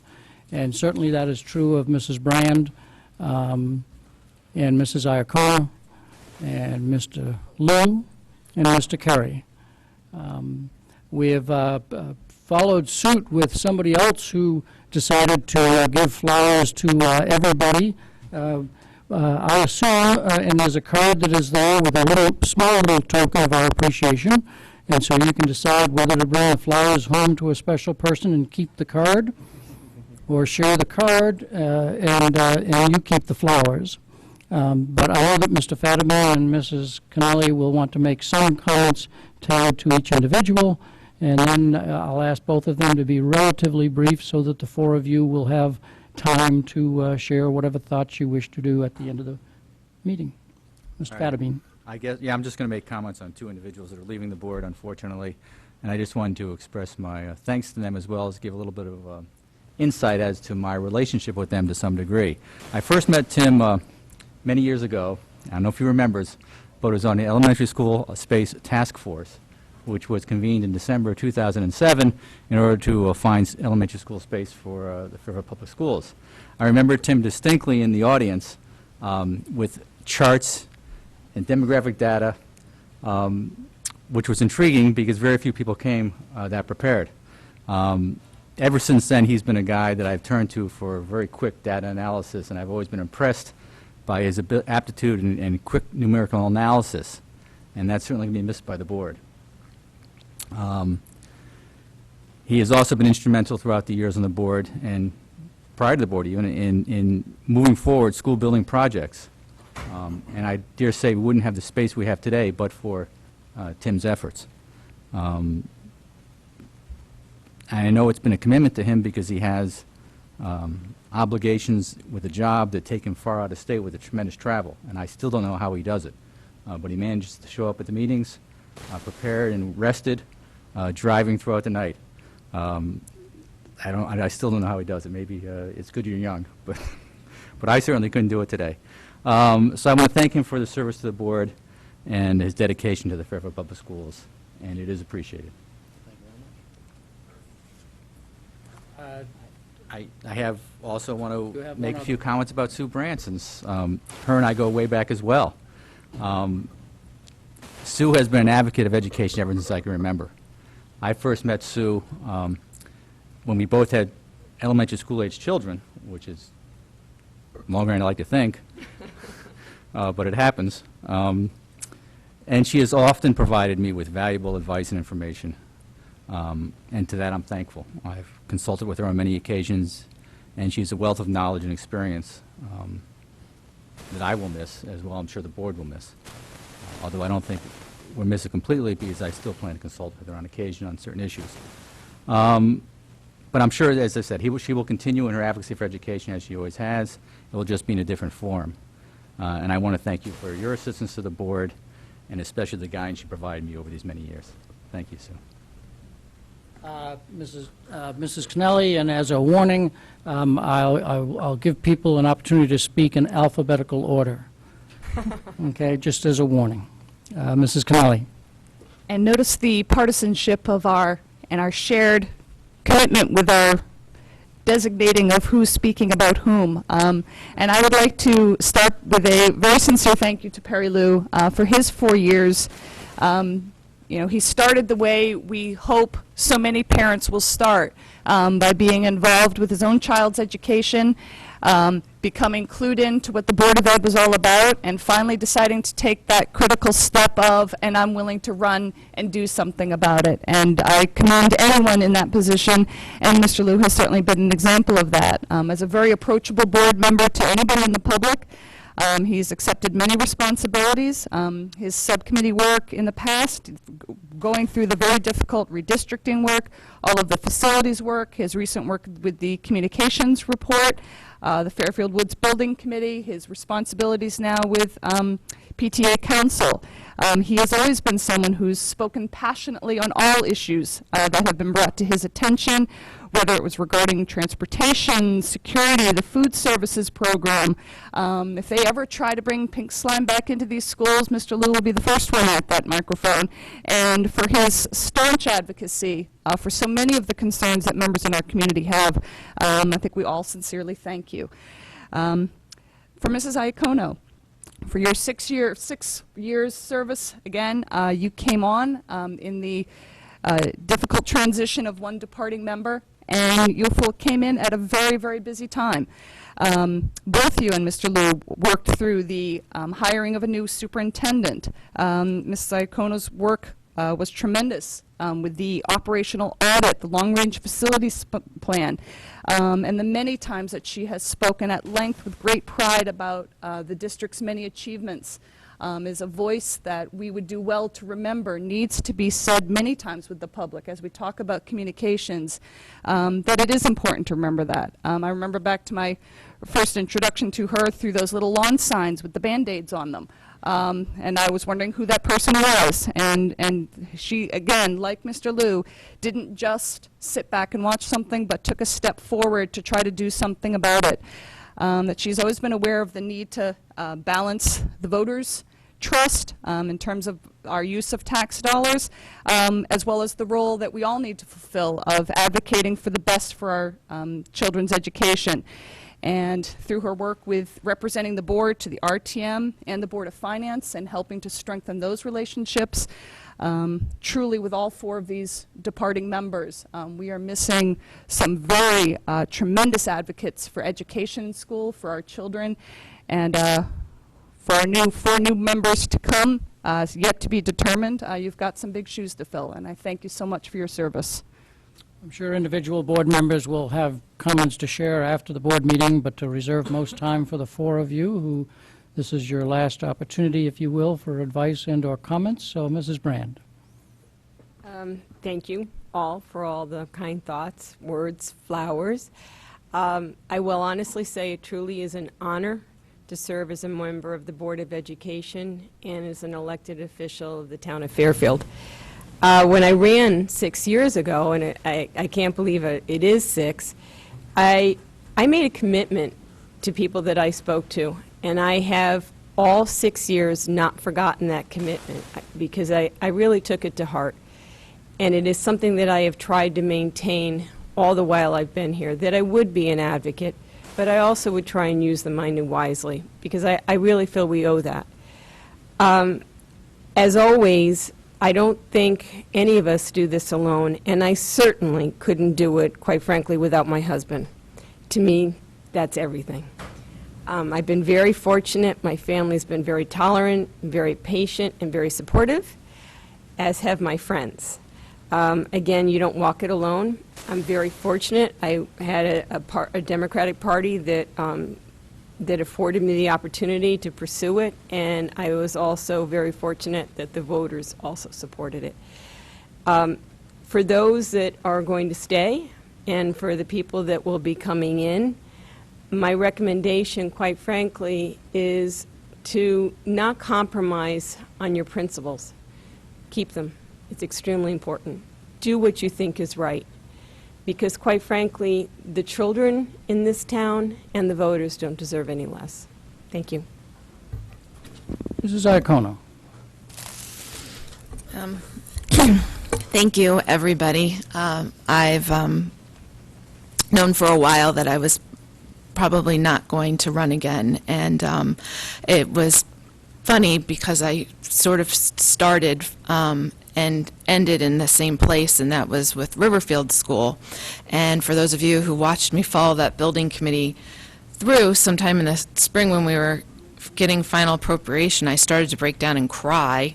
And I thought, what in heaven's name is wrong with me? And it was amazing to see all of the teamwork that had come together to start with one project that was about getting rid of portables and escalated into and finally formed a bricks and mortar building at a school down the street from me. And it's truly been a wonderful, wonderful experience being on the board. You know, it sounds so cliche, but a school building isn't just bricks and mortar, it's the people inside it, and it's the students, and I've met so many amazing people along the way, and I've learned so much from when I first came on the board, filling a vacancy, eager to do so many things so quickly, and having to learn that change takes time and patience, and courage to stand your ground, and a lot of strength to keep going, because sometimes you just want to throw in the towel and wonder where it's going. But mostly I just want to say thank you to all of you, because I wouldn't have been able to do this job without your input, without your advice, without being able to lean on you. My kids, who have put up with so much with me dancing out the door to go to 1,000 different meetings, to advocate and to be not just their voice, but the voice for 10,000 students in this town. And that's why I got involved, to be an advocate for children, to meet Tim Carey, who walked around with the big giant sign at Osborne Hill School, and who was the creator of those Band-Aid signs, by the way. First and foremost, I say this, anybody who listens to me speak, I say it all the time, but I grew up in a household where you weren't allowed to talk about a problem unless you were also willing to stand up and offer a solution to it, and to be a part of fixing it. And that's the biggest thing that got me involved. I was upset about some of the things that were going on in the school district, mostly in regards to facilities at the time and the way our tax dollars were being spent. And I complained about it at the dinner table back at home with my parents, and my mother said, well, what are you going to do about it? And here I am, and it's just been a wonderful experience, and I thank you. I've learned from each and every member that I've served with, and I will miss this, but I am also looking forward to new adventures. And for those coming in, I offer you advice that I got, which is to listen first and before you jump in. And I came in jumping in, and it took me a little while to learn how to listen. And it was great advice, and I got that from Brenda Kupchak, who's now our state representative, so she's taken that far herself. And I admire the administration for sticking through everything thick and thin and doing what you think is right and standing up for children. And I really, really respect all the teachers that we have in this district. Without you, our kids really would have nothing. So thank you very much. Apparently, Mr. Fatterbean says, the young Mr. Carey. Younger. Wow, I'll take that. And thank you, Mr. Fatterbean, for not describing me accurately as the nut in the back of the room with the sign. With all the enrollment numbers, which, by the way, we found that sign in my basement about 2 weeks ago, and it seems that they were accurate. Within about 5 or 6 students, ironically. And EASC, for the administrators, they gave us some pretty good numbers. I didn't make them up. So my gift to all of you tonight is to, for once, be brief. I want to sincerely say thank you for the honor and privilege to be able to serve my fellow citizens. It truly is an honor to be able to serve in any capacity, in particular on this board. And I've truly appreciated that opportunity to do that here. For me, I'd also want to thank our team. who I see working very hard every day. And they have to deal with a lot of challenges, but what I've seen transpire over the last 3 years has been very transformational, and that leaves me with a very great feeling leaving here. In terms of morale of our team, in terms of their desire to come and fight for our kids and work together, that really is a testament to Dr. Title and all of you from our central office who sit here late at night with us, as well as our building unit leaders and our teachers. You can't build something without a solid foundation. And one of the things that has been going on quietly here in this district for the last 2.5, 3 years is a tremendous foundation is being built for our children that didn't exist before. And it's a foundation that is based on improving instruction, which is the way to improve achievement. It is what we can control. It is what we can do, and our team is working tirelessly at that.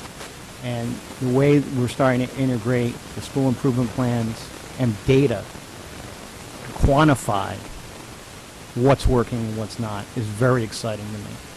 And all the parents in our community should be excited about that and the direction this is going in, because it really is revolutionary in a lot of ways. So I'd like to thank our team for what they've been doing. A lot of times it doesn't get brought out in one shot, but I'm very hopeful for the future of our community and our education in our community, because I really believe that this foundation that's being built is going to be something that's going to sustain us into the future. So thank you very much for the accolades, but thank you especially to our team. And Mr. Liu, you get the final word. Wow. Thank you very much. And thank you, Jennifer, for those very nice words, and the entire board for the flowers. It's very, very nice. We are always probably saying, listen to your parents, and when it came time to decide whether I was going to run again, I asked my kids, I said, so what should I do? Should I run? They said, no! It was different 4 years ago, but they've learned.